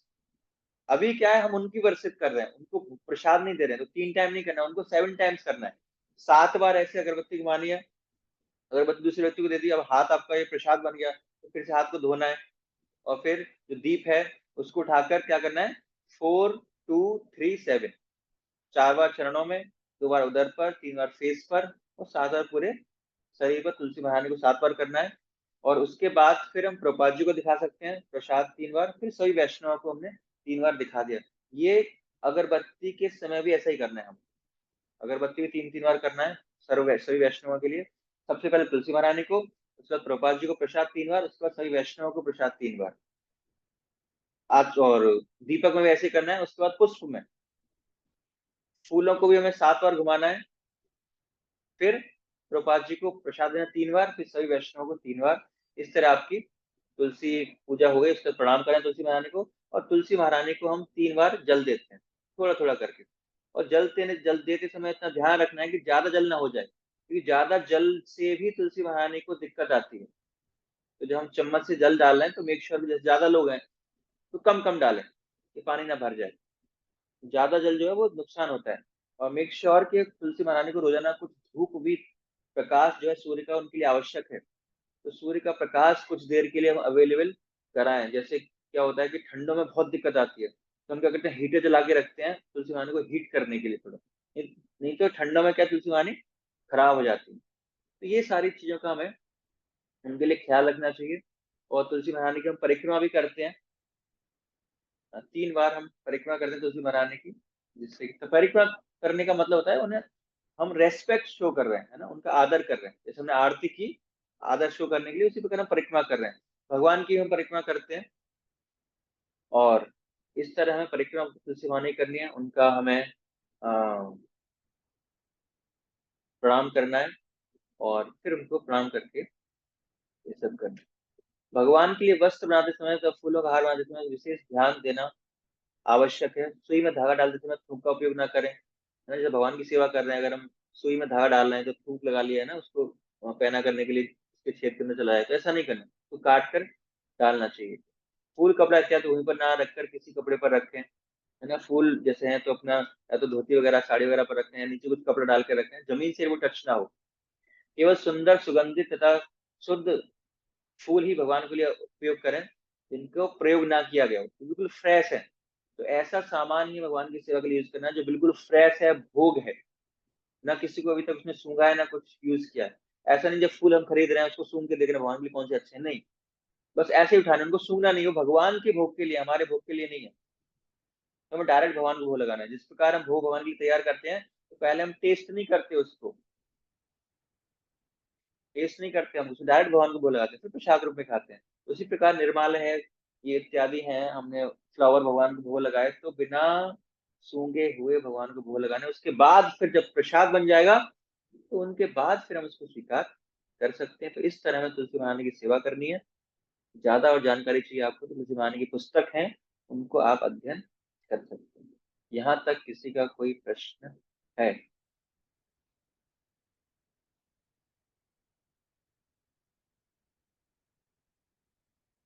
माया शर्मा माता जी। हरे कृष्ण प्रभु जी। वो ना तुलसी मतलब तुलसी में जो हम परिक्रमा करते 3 बार ही है, मैं तो सुना था 4 बार ही है। 3 बार करते हैं, यानी कहानी च पपानी ब्रह्मा इत्यादि कहानी च। मंदिर में तो 4 बार ही बोल के हम तो अभी तक 4 बार ही करते 4 थे। बार भी कर सकते हो, कोई दिक्कत नहीं है, 3 बार। कोई दिक्कत तो नहीं, पर अच्छा 3 बार ही है। हाँ जी। ठीक है प्रभु जी, थैंक यू। और पूनम अरोड़ा माता जी।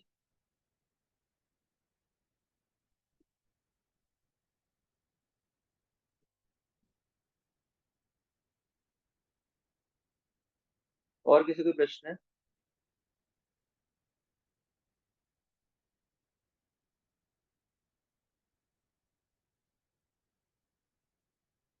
एक प्रश्न जो मैं सोच रहा था किसी ने पूछा नहीं, उसका मैं खुद ही उत्तर दे देता हूँ। कई बार आपने मंदिर में देखा होगा, लोग परिक्रमा लगाते समय घूम रहे होते हैं, है ना। कोई किधर घूम जाता है, अपना ऐसी चारों तरफ घूम गया, कोई प्रोपा जी के सामने आके घूम गया। तो आधे लोगों को तो पता ही नहीं हम क्यों घूम रहे हैं, और कुछ लोगों को पता है कि वो क्यों घूम रहे हैं। तो क्या कुछ लोग जो घूमते हैं उनका सिद्धांत क्या है कि वो प्रभुपाद जी को पीठ नहीं दिखाना चाहते, तो इसलिए प्रभुपाद जी के जहाँ आते हैं तो वो क्या करते हैं, घूम जाते हैं। और बाकी कुछ लोगों को पता ही नहीं होता, उन्हें पता है कि घूम रहा है, कोई कोई प्रभुपाद जी है भी नहीं उस तरफ तो भी घूम रहा है उस तरफ, है ना। तो ऐसा कई बार क्या है, इसलिए होता है कि हम जस्ट कॉपी करना चाहते हैं, इमिटेट करना चाहते हैं, हमें नहीं पता क्यों करना है, कैसे करना है, सिद्धांत क्या है। बस उसने प्रणाम किया ऐसे हमने प्रणाम ठोक दिया, हमें पता नहीं, वो भी घूम गया हम भी घूम गए, है ना। जैसे माता जी पूछ रही थी कि अगरबत्ती लेफ्ट में 3 बार, राइट में 3 बार, ऐसे क्यों करते हैं, तो ऐसा नहीं करते, वो सभी वैष्णव को दिखाते हैं। लेकिन कई लोगों को अभी भी नहीं पता, उनको लगता है कि यहाँ यहाँ 3 बार किया, यहाँ किया। तो जो नए लोग वर्षिप भी करते हैं तो ऐसे ही करते हैं, उनको नहीं पता कि क्या क्या सिद्धांत है उसके पीछे। इसलिए हमें सीखना चाहिए। ये बार मतलब है सभी वैष्णव को करना है, चाहे लेफ्ट ऊपर नीचे जैसे भी करना है, सभी वैष्णव को ऐसे दिखाना है हमको, सिंपल ये सिद्धांत है इसके पीछे। और दूसरा, जब हम तुलसी महारानी की परिक्रमा कर रहे हैं, अगर आप सोचते हो कि प्रभुपाद जी को पीठ नहीं दिखानी है, तो जब हम घूमते हैं प्रभुपाद जी से पीठ बचाते हैं, तो पीठ किसको दिखाते हैं हम? तुलसी महारानी को पीठ दिखाते हैं, क्योंकि दोनों में से एक को तो पीठ दिखानी पड़ेगी हमको, है ना। तो हम प्रभुपाद जी से पीठ बचा रहे हैं, तुलसी महारानी को दिखा रहे हैं, जबकि तुलसी महारानी की हम परिक्रमा कर रहे हैं, उनको पीठ दिखा रहे हैं, है ना। तो ऐसा नहीं करना है हमको, बिल्कुल भी नहीं घूमना है कहीं चारों तरफ, सिंपली ऐसे परिक्रमा करनी है बिना पीठ दिखाए तुलसी महारानी को, क्योंकि हम तुलसी महारानी की वर्शिप कर रहे हैं उस समय और उन्हीं की परिक्रमा कर रहे हैं, तो उनको पीठ नहीं दिखाना है। बाकी लोगों को तो पीठ दिखाना ही पड़ेगा, हम लोग कोई ऑप्शन नहीं है। पीठ दिखाए, जब हम घूमेंगे तो पीठ दिखेगी दिखेगी, लेकिन जिस व्यक्ति की वर्शिप कर रहे हैं, जिस व्यक्ति की परिक्रमा कर रहे हैं, कम से कम उनको पीठ नहीं दिखाना है। तो घूमने की आवश्यकता नहीं है आपको, सिंपली आप परिक्रमा कर सकते हो। अब इसका मतलब ये नहीं है कि आप करो और कल मंदिर में आप देखो या कहीं इसी और स्थान पर देखो लोगों को टोकने लग जाओ, पूजी की अगर ऐसा नहीं होता, ऐसे करने नहीं, आपके लिए बताया गया यहाँ पे कि आपको ऐसे करना है। और आप अगर सिद्धांत फॉलो करोगे तो दूसरे लोग भी आपसे इंस्पिरेशन लेंगे, पूछेंगे क्या है क्या है, तो वो भी नॉलेज ले सकते हैं। तो इसका हमें ध्यान रखना है। तो इसीलिए कोई भी चीज हमें ऐसे ही कॉपी नहीं कर देनी किसी की, हमें पूरा पूछना चाहिए, अगर पता हो तभी करें, नहीं पता तो ना करें, अच्छी बात है। नॉलेज के साथ करेंगे तो उसका हमें ज्यादा लाभ मिलेगा। और प्रश्न है किसी का तुलसी महारानी तक? वीना चोपड़ा माता जी। हरे कृष्ण प्रभु जी, जैसे आपने कहा ना, तो मैं एक क्वेश्चन है प्लीज, इससे रिलेटेड तो नहीं है। जैसे मॉर्निंग में जपा होता है जब वहां पे मंदिर में, तो मैंने मतलब माताओं को देखा है, कई जो सीनियर्स हैं, तो वो पहले काफी देर तक मतलब कुछ जाप करती हैं, कुछ कुछ मतलब माला बाद में मतलब वो स्टार्ट करती हैं जपा अपना चैंटिंग, बट देन उससे पहले वो कुछ करती हैं, तो वो क्या करते हैं? वो तो वो बताएंगे ना, मुझे क्या होता है। नहीं, मतलब कुछ कुछ माता जी दीक्षा एक्चुअली क्या मिलने होता के है, हाँ बाद क्या होता है कि सबके अलग अलग रिचुअल्स हैं। कोई भगवान से प्रार्थना करता है, हरिनाम से प्रार्थना करता है, कोई पूरा मंगलाचरण बोलता है, कोई भगवतम का कुछ श्लोक बोलता है, उच्चारण करता है, भगवान से प्रार्थना कर रहा है कि हरिनाम भगवान में आपकी ध्यान प्रश्न कर, तो अलग अलग प्रार्थनाएं हैं, कोई भी कुछ भी करता होगा, तो मैं मुझे तो नहीं पता कौन कोई व्यक्ति कौन सी प्रार्थना मतलब कर रहा मेरे है। कहने का मतलब ये था, पूछने का मतलब था कि कुछ मतलब ऐसा तो नहीं है कि जैसे कुछ ब्राह्मण दीक्षित हो तो उनका कुछ अलग वो होता है नहीं या नहीं, कुछ? एक्चुअली ब्राह्मण दीक्षित वो गायत्री करते हैं, बस वो अलग है, बस और कुछ नहीं है।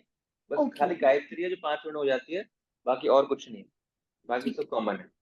ठीक है, तो थैंक हम यू। भी जब जप करने से पहले हम प्रार्थना अर्पित कर सकते हैं, जैसे मैंने बताया, हम कुछ भी सेवा करते हैं तो हम मंगलाचरण पढ़ सकते हैं। ऐसा नहीं मंगलाचरण हमें खाली क्लास सुनने से पहले या देने से पहले अटेंड करना है, नहीं, किसी भी कार्य से, किसी भी सेवा से पहले हम मंगलाचरण कर सकते हैं, आचमन कर सकते हैं, प्रार्थना कर सकते हैं, और कुछ सुंदर सुंदर प्रार्थनाएं हैं, भागवत में बहुत सारी सुंदर प्रार्थनाएं हैं, उनको हम भगवान से प्रार्थना कर सकते हैं, हरिनाम प्रभु से प्रार्थना कर सकते हैं, कृपा करके आज मैं कम से कम आज अच्छे जप कर पाऊं। तो इस तरह बहुत सारी प्रार्थनाएं हैं। तो किसी भी कार्य करने से हम पहले कर सकते हैं, जप इत्यादि, अध्ययन अध्ययन रीडिंग करने से पहले से भी कर सकते ठीक है, थैंक यू। हरे कृष्ण। हैं। हरे कृष्ण। ठीक है, तो हम आगे बढ़ते हैं। आगे है तपस्या, है ना। तो जब हम साधना करते हैं तो हमारे उन साधना के अंदर कुछ हमारी मूलभूत तपस्याओं का भी समावेश होना चाहिए। जैसे तपस्या क्या है? सुबह उठना, जल्दी मॉर्निंग में उठना और ठंडे पानी से नहाना, अपने खान पान में नियंत्रण करना, है ना, कम से कम शारीरिक सुख, धन संचय, इंद्रिय तृप्ति कम करना, जो बेसिक नीड्स हैं, केवल जिन मिनिमम नीड्स हम अपना गुजारा कर सकते हैं खाली उतना ही हमें कमाना, अत्याहार नहीं करना। तो और फास्टिंग करना, जैसे एकादशी है या आचार्यों के आविर्भाव हैं, तिरुभाव हैं, भगवान के आविर्भाव हैं, तो उन पर फास्टिंग करना। तो जो हम फास्टिंग करते हैं, जो विष्णु तत्व हैं उनका आविर्भाव होता है खाली, उन पर हम फास्टिंग करते हैं, और एकादशी प्रसाद ही ग्रहण करते हैं, अन्न ग्रहण नहीं करते उस दिन। ठीक है, क्लियर है। और दूसरा आता है कि जो राधा रानी है, राधा रानी का जो प्राकट्य होता है उससे हम अन्न ग्रहण करते हैं 12 बजे के बाद, 12 बजे तक कंप्लीट फास्टिंग होती है। और उसके बाद एकादशी है, एकादशी पे हम निर्जल, सॉरी, जो भी है अन्न ग्रहण नहीं करते, निर्जल एकादशी पे हम निर्जल फास्टिंग करते हैं। और उसके बाद फास्टिंग आती है आचार्यों की। जो हमारे आचार्य हैं, हमारे 5 आचार्य हैं, श्री प्रभुपाद जी, भक्ति सिद्धांत महाराज, गौर किशोर दास महाराज और भक्ति विनोद ठाकुर, जगन्नाथ दास वाले नवरात्रि में फास्टिंग नहीं करते हैं, तो 4 ही है खाली। तो इन चारों का आविर्भाव तिथि है और इन चारों का तिरुभाव तिथि है। तो उन 8 दिनों में हम 12 बजे तक कंप्लीट फास्टिंग करते हैं, उसके बाद हम अन्न ग्रहण करते हैं। तो टोटल कुल मिला के हमारी पूरे इस्कॉन के अंदर इतनी फास्टिंग है जो मैंने आपको बताई अभी। 8 आचार्यों के, है ना, और जो विष्णु तत्वों के हैं जो भी 10-15 मुश्किल से होंगे, 10 वो होंगे, और उसके बाद एक राधा रानी का। तो टोटल कुल मिला के आई थिंक 20 के आसपास फास्टिंग है, 81 के अलावा। तो इन्हीं तिथियों पर हमें फास्टिंग करनी होती है, और जो वैष्णव तत्व है उस पर हम 81 प्रसाद लेते हैं 12 बजे के बाद भी, और बाकी आचार्यों पर, राधा रानी पर हम अन्न ग्रहण कर सकते हैं फीस्टिंग में। तो ये फास्टिंग हमें करनी चाहिए, 81 महीने में 2 बार आती है। और जितनी ज्यादा से ज्यादा हम तपस्या, 81 का मतलब क्या होता है, तपस्या करने का मतलब पीछे मकसद क्या है कि उस दिन हम अपनी जो मूलभूत आवश्यकताएं, हमारी जो बेसिक नीड्स हैं, खाना है, रहना है, सोना है, तो उन सारी चीजों को हम कम करते हैं। जैसे हम उस दिन हम बाल नहीं काटते, नाखून नहीं काटते, शेविंग नहीं करते, तो क्यों नहीं करते, क्या मकसद है उसके पीछे, कि हम समय को बचाते हैं, कि जो समय बचेगा उसको फिर हम भगवान की सेवा में लगाएंगे। क्योंकि बाकी दिनों में जो हमारी दिनचर्या रहती है, बिजी रहता है, तो उतना समय हम भगवान के लिए नहीं निकाल पाते। जॉब भी करनी है, घर का काम भी करना है, पढ़ाई भी करनी है, बहुत सारी चीजें हैं।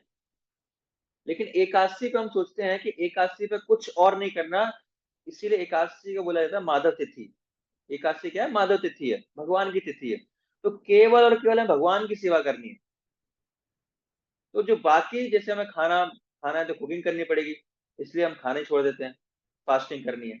लेकिन कभी कभी क्या होता है कि जो अन्न बनने वाला था वो तो 1 घंटे बन जाता, लेकिन जो हम आइटम्स बनाते हैं एकादशी, वो उसके लिए 3 घंटे लगते हैं, तो उससे कोई लाभ नहीं होने वाला हमको फिर। तो हमें जो अन्न जल हम छोड़ रहे हैं उस दिन, एकादशी वाले दिन तपस्या कर रहे हैं, उसके पीछे मकसद क्या है, कि हम समय को बचा पाए और उस समय को भगवान की सेवा में लगाएं। ज्यादा कीर्तन करें, ज्यादा जप करें एकादशी वाले दिन, ज्यादा अध्ययन करें, और कुछ प्रैक्टिकली भगवान की सेवा करें। तो उसके पीछे का जो प्रयोजन है वो ये है कि हम ज्यादा से ज्यादा भगवान का चिंतन स्मरण कर पाए। ऐसा नहीं है कि हमने प्रसाद तो खाया नहीं, अन्न नहीं खाया, बाकी सारे आइटम बना रहे हैं, सुबह बनाए, शाम को बनाए, पूरे दिन इसी में निकल गया, पकौड़े बनना है, ये उसका कूट होगा, ये बनना है, वो बनना है, तो समय व्यर्थ चला गया, तो ज्यादा लाभ हमको नहीं होगा। तो एटलीस्ट अगर हम भक्ति कर रहे हैं, 2-3 साल हमको हो गए हैं, दीक्षा के लिए इंस्पायर कर रहे हैं, नए भक्तों के लिए चलो ठीक है, चलो भाई वो अन्न नहीं खा रहा, बड़ी बात है, इसके लिए वही ठीक है। लेकिन अगर जिस दिन हम पुराने होते जाते हैं, तो उसके पीछे का प्रयोजन जो है हमें समझना चाहिए। प्रयोजन क्या है, हम खाना पीना क्यों छोड़ रहे हैं, समय बचाने के लिए।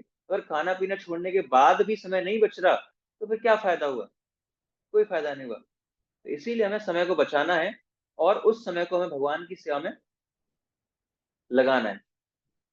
और उपवास के दूसरे दिन जो द्वादशी होती है, द्वादशी पारण, एकादशी पारण करने का एक समय निर्धारित होता है, और उस समय के दौरान ही हमें एकादशी व्रत पारण करना चाहिए। अगर हम उस समय पर नहीं कर पाते हैं, तो हमें उस दिन भी पूरे दिन फास्टिंग करनी चाहिए, और अगले दिन उस समय पर फिर ब्रेक करना चाहिए। और गलती से हम उस समय को भूल गए पारण करना, तो फिर से फास्टिंग करनी है, अगले दिन वो जो समय आएगा उसी समय पर हम ब्रेक करना चाहिए। अगर एकादशी हमसे गलती से मिस हो जाती है, या हमने अन्न ग्रहण कर लिया गलती से, और फिर क्या आप बोला कि अच्छा 12 बज रहे, अभी तो अब तो मैंने खा लिया अन्न, अब तो अच्छे से खा लेते हैं, खा ही लिया तो, जब थोड़ा सा अन्न कुछ गलती से खा लिया तो अच्छे से, अब तो पराठे खाते हैं, क्या दिक्कत है, ऐसा नहीं करना है ना। अगर आपको पता चल गया मैंने गलती से अन्न खाया है और आज एकादशी है, उसके बाद भी आपको नहीं खाना, बाद में भी आपको अन्न ग्रहण नहीं करना, और क्योंकि फास्ट ब्रेक हो गया इस दिन, अगले दिन भी फास्ट करना है, इस दिन भी करना है और अगले दिन भी करना है, फिर नेक्स्ट डे आपको फास्ट पारण करना चाहिए। तो ये एकादशी के कुछ नियम है जो मैंने बहुत ही शॉर्ट में बताया आपको। तो अगर निर्जल रखेंगे तो और अच्छी बात है, निर्जल नहीं रख सकते तो पानी जूस वगैरह पर रख सकते हैं, और वो भी नहीं रख सकते तो फ्रूट्स वगैरह पर रख सकते हैं। अगर वो भी नहीं रख सकते तो फिर जो कुछ फ्रूट वगैरह का जो हम यूज करते हैं वो हम यूज कर सकते हैं। और जैसे चतुर्मास अभी आने वाले हैं, स्टार्ट हो चुके चतुर्मास, चतुर्मास में हम जो 4 महीने में अलग अलग चीज हैं जो उनको वर्जित करते हैं। जो सावन मास है उसमें हरे पत्ते सब्जियां, जो भाद्रपद है उसमें दही, आश्विन मास में दूध, कार्तिक में हम उड़द की दाल का सेवन नहीं करते हैं। तो ये कुछ तपस्या, कुछ सेक्रीफाइस हम करते हैं। और जैसे हमने पहले भी डिस्कस किया था, कुछ चीजों का हम त्याग करते हैं, जैसे हमने कल डिस्कस किया था, जो ये तपस्या हम भक्ति के लिए कर रहे हैं, जिससे कि हम भक्ति में आगे उन्नति कर पाएंगे। कई बार एक प्रश्न ज्यादातर लोग पूछते हैं कि भगवान तो हमारे एक पिता की तरह हैं, भगवान तो एक वात्सल्य रस, भगवान हम अपने, जैसे हमने पेरेंट्स जो है अपने बच्चों से प्रेम करते हैं, उसी प्रकार भगवान भी हमसे प्रेम करते हैं। तो अगर हम भगवान के लिए तपस्या करेंगे, भगवान के लिए पेन लेंगे, भूखे रहेंगे, तो थोड़ी ना भगवान को प्रसन्नता होगी, है ना। अगर किसी माँ बाप का कोई बच्चा भूखा रह रहा है, तो माँ बाप को कोई प्रसन्नता होगी? प्रसन्नता नहीं होगी। तो उसी प्रकार भगवान को कोई प्रसन्नता नहीं होती, ये सब ड्रामा है। तो इसीलिए हमें ये सारी तपस्या करने की आवश्यकता नहीं है। तो क्या कहना है आप लोगों का इस बारे में? भगवान थोड़ी ना खुश होंगे हमको दुख में देखकर। भगवान तो आराम से खाओ पियो, आराम से भक्ति करो, क्यों फास्टिंग करने की आवश्यकता क्या है? तो बताना चाहेगा क्यों पैदल चल के जाना, क्यों नंगे पैर परिक्रमा करना, क्यों परिक्रमा करना, बाइक से घूम लेते हैं या करते ही नहीं? आराम से सो, आराम से, कोई टेंशन नहीं, भगवान खुश, हम भी खुश। सुमंत सिंह प्रभु।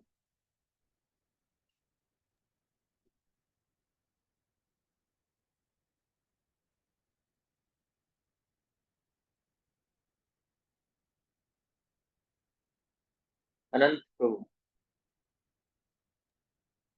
प्रभु जी, मुझे ऐसा लगता है कि हम अपने समर्पण को दिखाते हैं और हमारे जो शास्त्र हैं वो इसकी इजाजत देते हैं। ठीक है, कुछ प्रैक्टिकल। अब नए लोगों को क्या बताओगे? तो ये तो नहीं, शास्त्र में लिखा ही नहीं, वो तो मना कर देगा, गलत, सब काल्पनिक है, बेकार लिखता है। वीना चोपड़ा माता जी। जी हमारी शुद्धि होती है उससे, मतलब यस। जितना। और जो मैंने मतलब मेरे साथ एक माता जी वैष्णव, मतलब सीनियर माता जी है, मतलब हम पैदल जैसे अपने घर से मंदिर तक आते हैं तो वो कहते हैं जितने पग हम मंदिर की तरफ जाते हैं, बढ़ाते हैं, पैदल जाते हैं, तो उतनी जल्दी हमारी भगवान की तरफ प्यार भी बढ़ता है और हमारी शुद्धि होती है, हमारा अंतःकरण शुद्ध होता है कि हम भगवान से मिलने जा रहे हैं, और हमारी इंद्रिय तृप्ति कम होती है। ठीक है, विजय लक्ष्मी माता जी।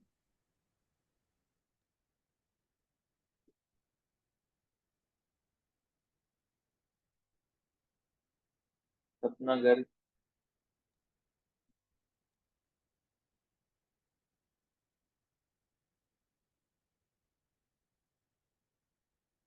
किसी की आवाज नहीं आ रही है। माया माता जी।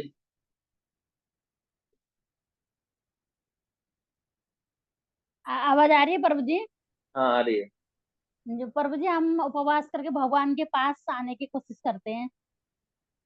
तो खा के भी तो भक्ति कर सकते हैं।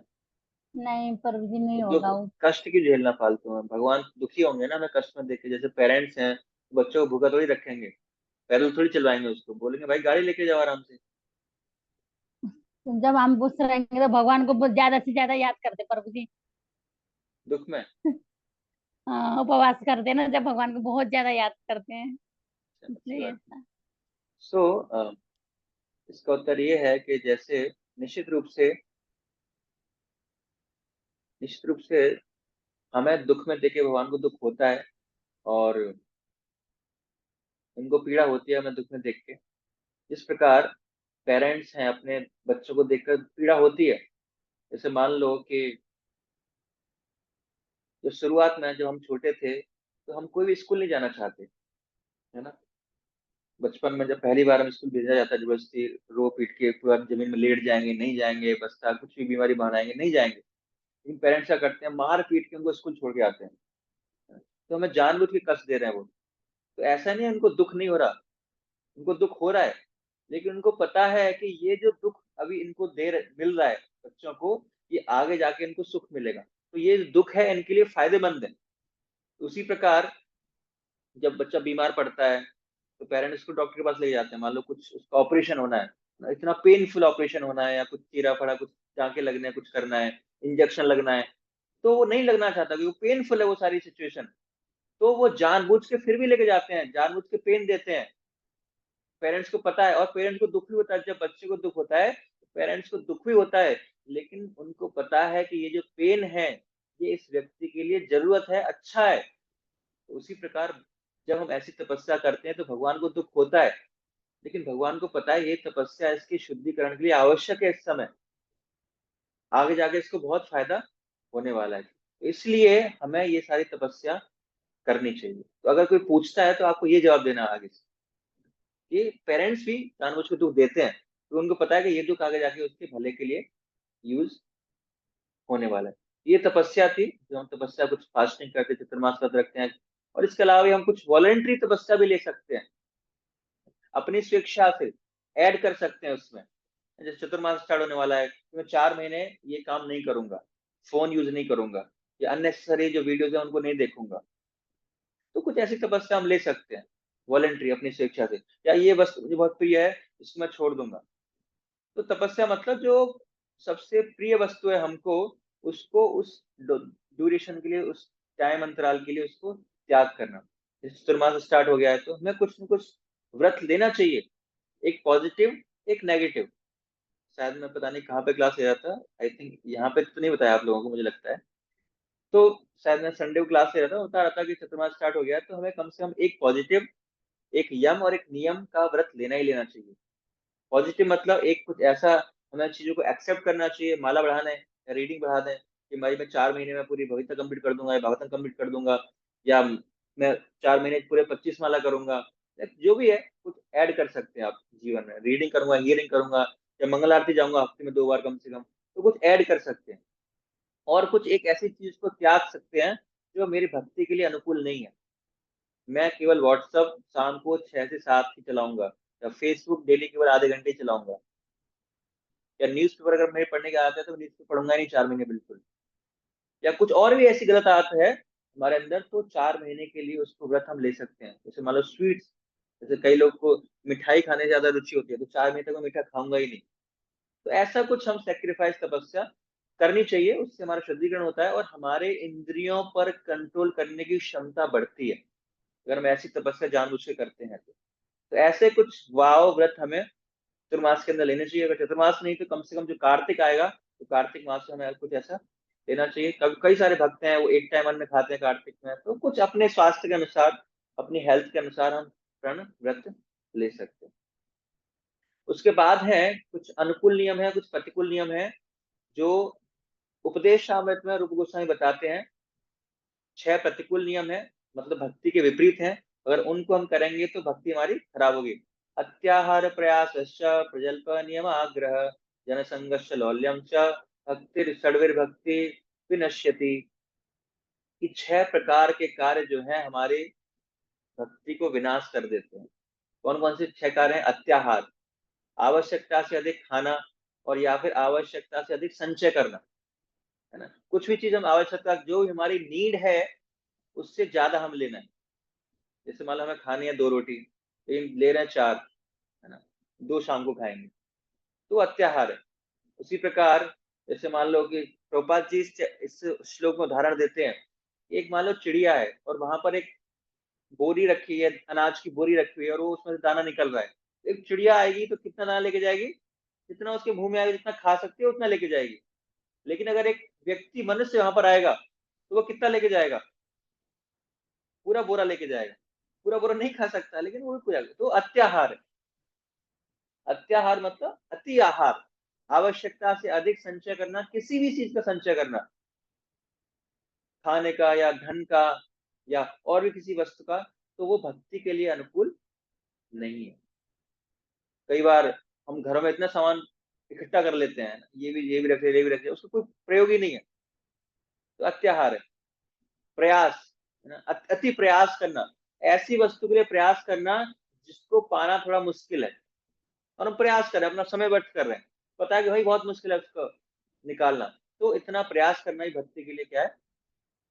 सही नहीं है। प्रजल्प, व्यर्थ की बातें बोलना, अननेसरी टॉक्स मतलब लूज टॉक, जिनका कृष्ण भावना में से, कृष्ण से कोई संबंध नहीं है, ऐसी बातें करना, उसको हम प्रजल्प बोलते हैं। हमने पहले भी चर्चा की थी, ये भी कृष्ण भक्ति के लिए अनुकूल नहीं है। नियमाग्रह, एक होता है नियमाग्रह, एक होता है नियमाग्रह। इसको ब्रीफ में आपको बताता हूँ। इसके 2 मतलब निकलते हैं। पहला कि कुछ आध्यात्मिक नियमों को खाली फॉलो करना बिना उसका मतलब जाने, उसके पीछे प्रयोजन क्या है उसको जाने बिना खाली नियम पालन करने के लिए ही पालन करना। जैसे मान लो एक आपको स्टोरी सुनाता हूँ। एक व्यक्ति था, तो उसको मंदिर में जाने से पहले एक सेवा दी गई शू स्टॉल पर कि आपको किसी व्यक्ति को यहाँ से जाने नहीं देना है जब तक कि वो यहाँ पर जूते नहीं उतारेगा। तो मेक श्योर जो जूता यहाँ पर उतार के जब वो मंदिर के अंदर जाएगा। तो वो पालन कर रहा था उसका, और हर व्यक्ति से जूते उतरवा रहा था, अपनी स्टॉल पर उसको रख रहा था। लेकिन एक व्यक्ति आया, क्या हुआ, वो जूते अपनी गाड़ी में उतार के आया, वो नंगे पैर आया। अब उस व्यक्ति ने उस व्यक्ति को रोक लिया, जिसकी सेवा लगाई थी जूते स्टॉल पर, उसने उस व्यक्ति को रोक लिया कि आप जूते यहाँ पे रखेंगे तभी अंदर जाएंगे, मुझे ऐसा बोला गया है कि जब तक आप स्टॉल पर जूते नहीं रखोगे तब तक वहां नहीं जाओगे, तो आप अपनी गाड़ी से जूते लेके आओ, यहाँ पर रखो, तब मंदिर जा सकते है ना। तो ये होता है नियम आग्रह, मतलब नियम फॉलो करने के लिए ही करना है, उसके पीछे प्रयोजन क्या है वो मैटर नहीं करता। तो इसके पीछे भावना क्या है कि नंगे पैर इंसान मंदिर में जाए। अब वो जूते गाड़ी में उतारे, अपने घर में उतारे, कहीं उतारे, वो मतलब नहीं है। तो कुछ कभी कभी हम नियमों का पालन करते हैं खाली नियम पालन करने के लिए, जैसे मैंने बहुत सारे चक्कर लगा रहे हैं, क्या प्रयोजन है वो नहीं पता हमें, सब घूम रहे हैं बस हम भी घूम लिए। तो हमें प्रयोजन पता होना चाहिए। और दूसरा नियमाग्रह है कि नियम पालन ही नहीं करना, नियम तोड़, नियम का ब्रेक करना है, प्रिंसिपल को ब्रेक करना, तो ये भी भक्ति के लिए हानिकारक है। जनसंग, जनसंग मतलब ऐसे भौतिकतावादियों का संग करना, जो भौतिकता में प्रवृत्त हैं, भक्त नहीं है, उनका हमें संग नहीं करना चाहिए। लौल्यम, भौतिक उपलब्धियों में लालच करना कि अब ये करना है, उसके बाद ये बिल्डिंग बनानी है, उसके बाद ये घर बनाना है, उसके बाद ये गाड़ी लेनी है, उसके बाद ये प्रमोशन चाहिए, हमेशा लालची, ये भी भक्ति के लिए अनुकूल नहीं है। ये 6 चीजें भक्ति के लिए अनुकूल नहीं है: अत्याहार, प्रयास, प्रजल्प, नियमाग्रह, जनसंग और लौल्य। और 6 चीजें जो है भक्ति के लिए अनुकूल है। कौन कौन सी चीजें? उत्साह, निश्चय, धैर्य, तत्त कर्म प्रवर्तना, संग त्यागा, सतोवृत्ति, षड्विर्भक्तिर प्रसिद्ध्यति। ये जो 6 चीजें हैं ये भक्ति में उन्नति देने वाले हैं। कौन कौन सी? उत्साह, हमेशा हमें उत्साही होना चाहिए। एक बार प्रभुपाद से पूछा कि प्रभुपाद जी कैसे हम हमेशा उत्साह रह सकते हैं? तो प्रभुपाद ने बोला जस्ट बी एंथुसियास्टिक, है ना, हमें प्रैक्टिस करना है उसको। ये कोई उसकी मेडिसिन नहीं है कि हम मेडिसिन खाए रहे ना सुबह सुबह उत्साह की उत्साह आएगा, नहीं, हमें उत्साह दिखाना है अपने चेहरे के माध्यम से, अपने शरीर के माध्यम से। तो हम प्रैक्टिस करेंगे तो हमारे अंदर उत्साह बना रहेगा। हम भौतिक संसार में देखते हैं कितने लोग उत्साही हैं, गलत काम करने के लिए कितना उत्साह दिखाते हैं, किसी का मर्डर करना है, किसी का रेप करना है, किसी की चोरी करनी है, इतने सारे कार्यों के लिए लोग इतना उत्साहित हैं। तो हम क्यों ना अच्छे कार्यों के लिए उत्साह दिखाएं, मंगल आरती जाना है, डांस करना है, कीर्तन करना है, जोर उच्च स्वर में बोलना है, तो हमें हमेशा भक्ति कार्य में उत्साह दिखाना चाहिए, जिससे हम भक्ति में अच्छे आगे बढ़ पाएंगे। धैर्य, धैर्य रखना, सॉरी उससे पहले निश्चय, निश्चय मतलब फेथ रहना, आत्मविश्वास के साथ प्रयत्न करना, जो हम मतलब प्रयत्न कर रहे हैं और पूरा विश्वास है कि हम भक्ति जो प्रोसेस कर रहे हैं एक न एक दिन हम उसमें कामयाब होंगे, हम भगवत धाम जा पाएंगे, भगवान की सेवा करने का हमें मौका मिलेगा। तो प्रयत्न कर रहे हैं लेकिन विश्वास के साथ, निश्चय है। धैर्य, और धैर्य बना के रखना, ऐसा नहीं 1 साल से माला कर रहा हूँ मैं तो मुझे तो कुछ फर्क पड़ता नहीं है, नहीं, तो समय के साथ सारी चीजें होंगी, तो साथ साथ हमें धैर्य भी रखना है। ऐसा नहीं 1 साल हुआ कुछ नहीं मिला, मैं अब दूसरी संस्था को ट्राई करता हूँ, इस्कॉन हो गया अब 1 साल, अब 1 साल किसी और संस्था को ट्राई करते हैं, तो ऐसा नहीं करना, धैर्य रखना है। तत्त कर्म प्रवर्तनात्, जो नियम कानून है, श्रवण कीर्तन विष्णु, जो 9 भक्ति है, 64 भक्ति है, उनका हमें पालन करना है। संग त्यागात, अभक्तों का संग को हमें त्यागना है। सतोवृत्ति, सतोवृत्ति का मतलब होता है कि जो हमारे पूर्ववर्ती आचार्य हैं उनका हमें अनुकरण करना है। जो लाइफ स्टाइल उनका था, जो दिनचर्या उनकी थी, जो कार्य उनकी शैली थी, जो प्रचार कार्य उन्होंने किए, जो गुण उनके अंदर थे, तो उन सारी चीजों को हमें अपने जीवन में उतारने का प्रयास करना चाहिए। यह 6 नियम भक्ति की सेवा के लिए अनुकूल है। एक चीज दोनों श्लोकों में कॉमन है, प्रतिकूल नियम में और अनुकूल नियम में। दोनों में क्या है, पहले में आया था संग त्यागात जन संघर्ष, है ना, कि ऐसे लोगों का हमें संग नहीं करना, और दूसरे में आया संग त्याग। तो दोनों का मतलब एक ही है कि हमें ऐसे लोगों का संग नहीं करना और ऐसे लोगों को त्यागना है। तो ये जो चीज है 2 श्लोकों में आई है, तो इसलिए आई है कि इसकी जो महत्वता है उसको बताती है कि अभक्तों का संग करना कितना खतरनाक है। और हमेशा हमें इस अभक्तों के संग से बचना चाहिए। और अभक्तों का संग केवल वो एक व्यक्ति के फॉर्म में नहीं होता है। व्यक्ति के फॉर्म में तो हम अभक्तों के संग से बच भी जाते हैं, क्योंकि वो व्यक्ति में दिखाई दे रहा है कि अभक्त है, इसको संग में नहीं करना है। लेकिन कई सारी ऐसी चीजों का हम संग कर रहे हैं जो अभक्त हैं, जो सत्संग नहीं है।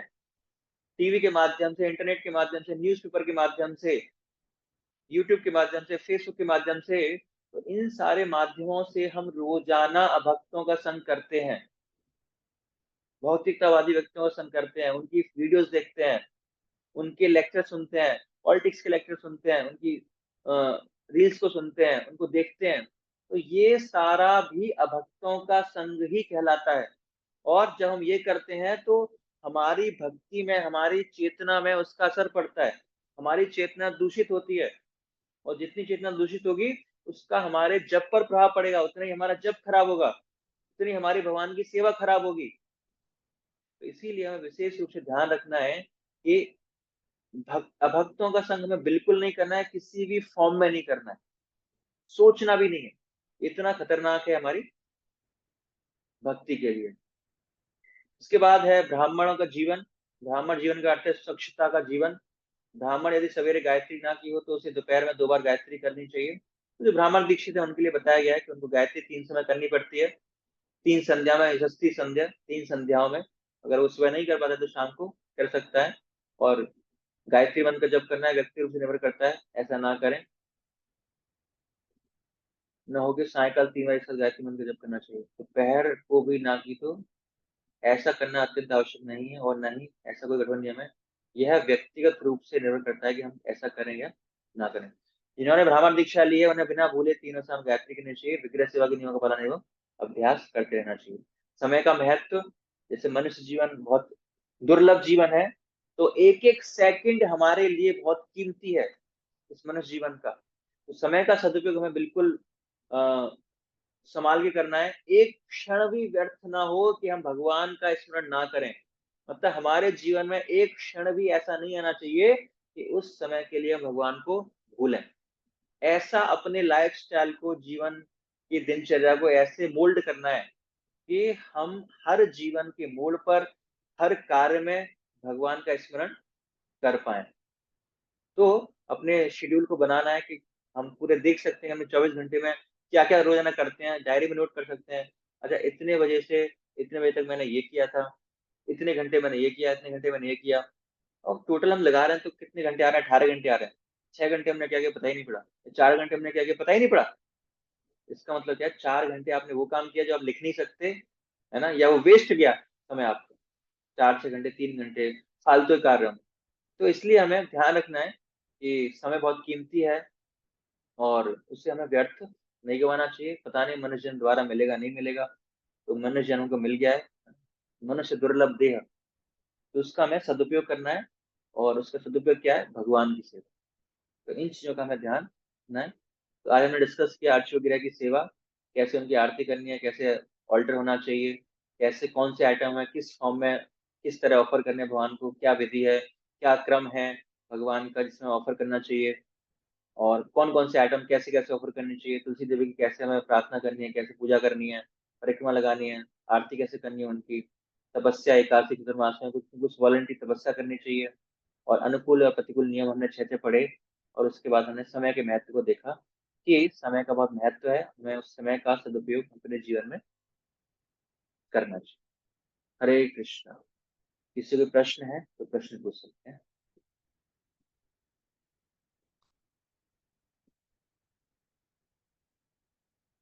प्रियंका माता जी। हरे कृष्ण प्रभु जी। जैसे मैंने जनरली पूछ लेते हैं लोग कि ये तपस्या करना तो सतयुग और दूसरे युगों में था, अब तो सिर्फ नाम नाम से ही हो तर सकते हैं हम।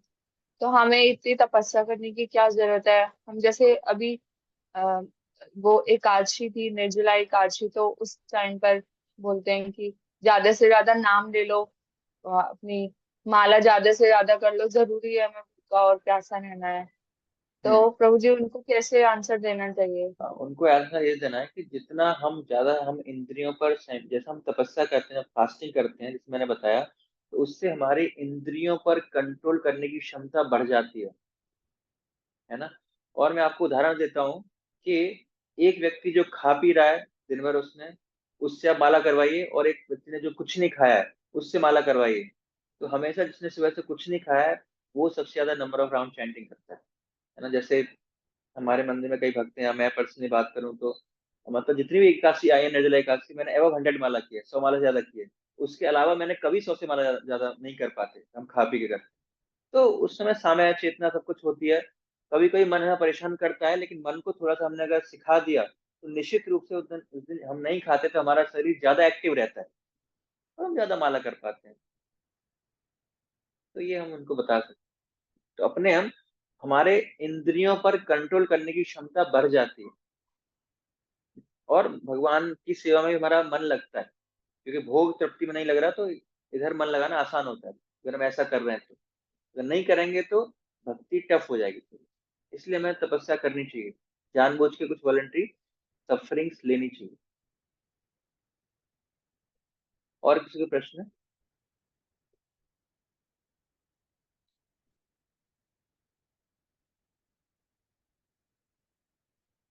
ठीक है, तो कल हम चर्चा करेंगे यात्रा के बारे में। जब हम धाम यात्रा जाते हैं तो किस प्रकार के कौन कौन से रूल्स रेगुलेशन हमें डिस्कस करने चाहिए। और नेक्स्ट डे हम चर्चा करेंगे गृहस्थ आश्रम के बारे में, कि गृहस्थ आश्रम में कौन कौन से नियम हमें पालन करने चाहिए, क्या क्या हमारी जिम्मेदारियां हैं, और क्या क्या संस्कार हमें करने चाहिए। हरे कृष्णा कृष्णा कृष्णा हरे हरे,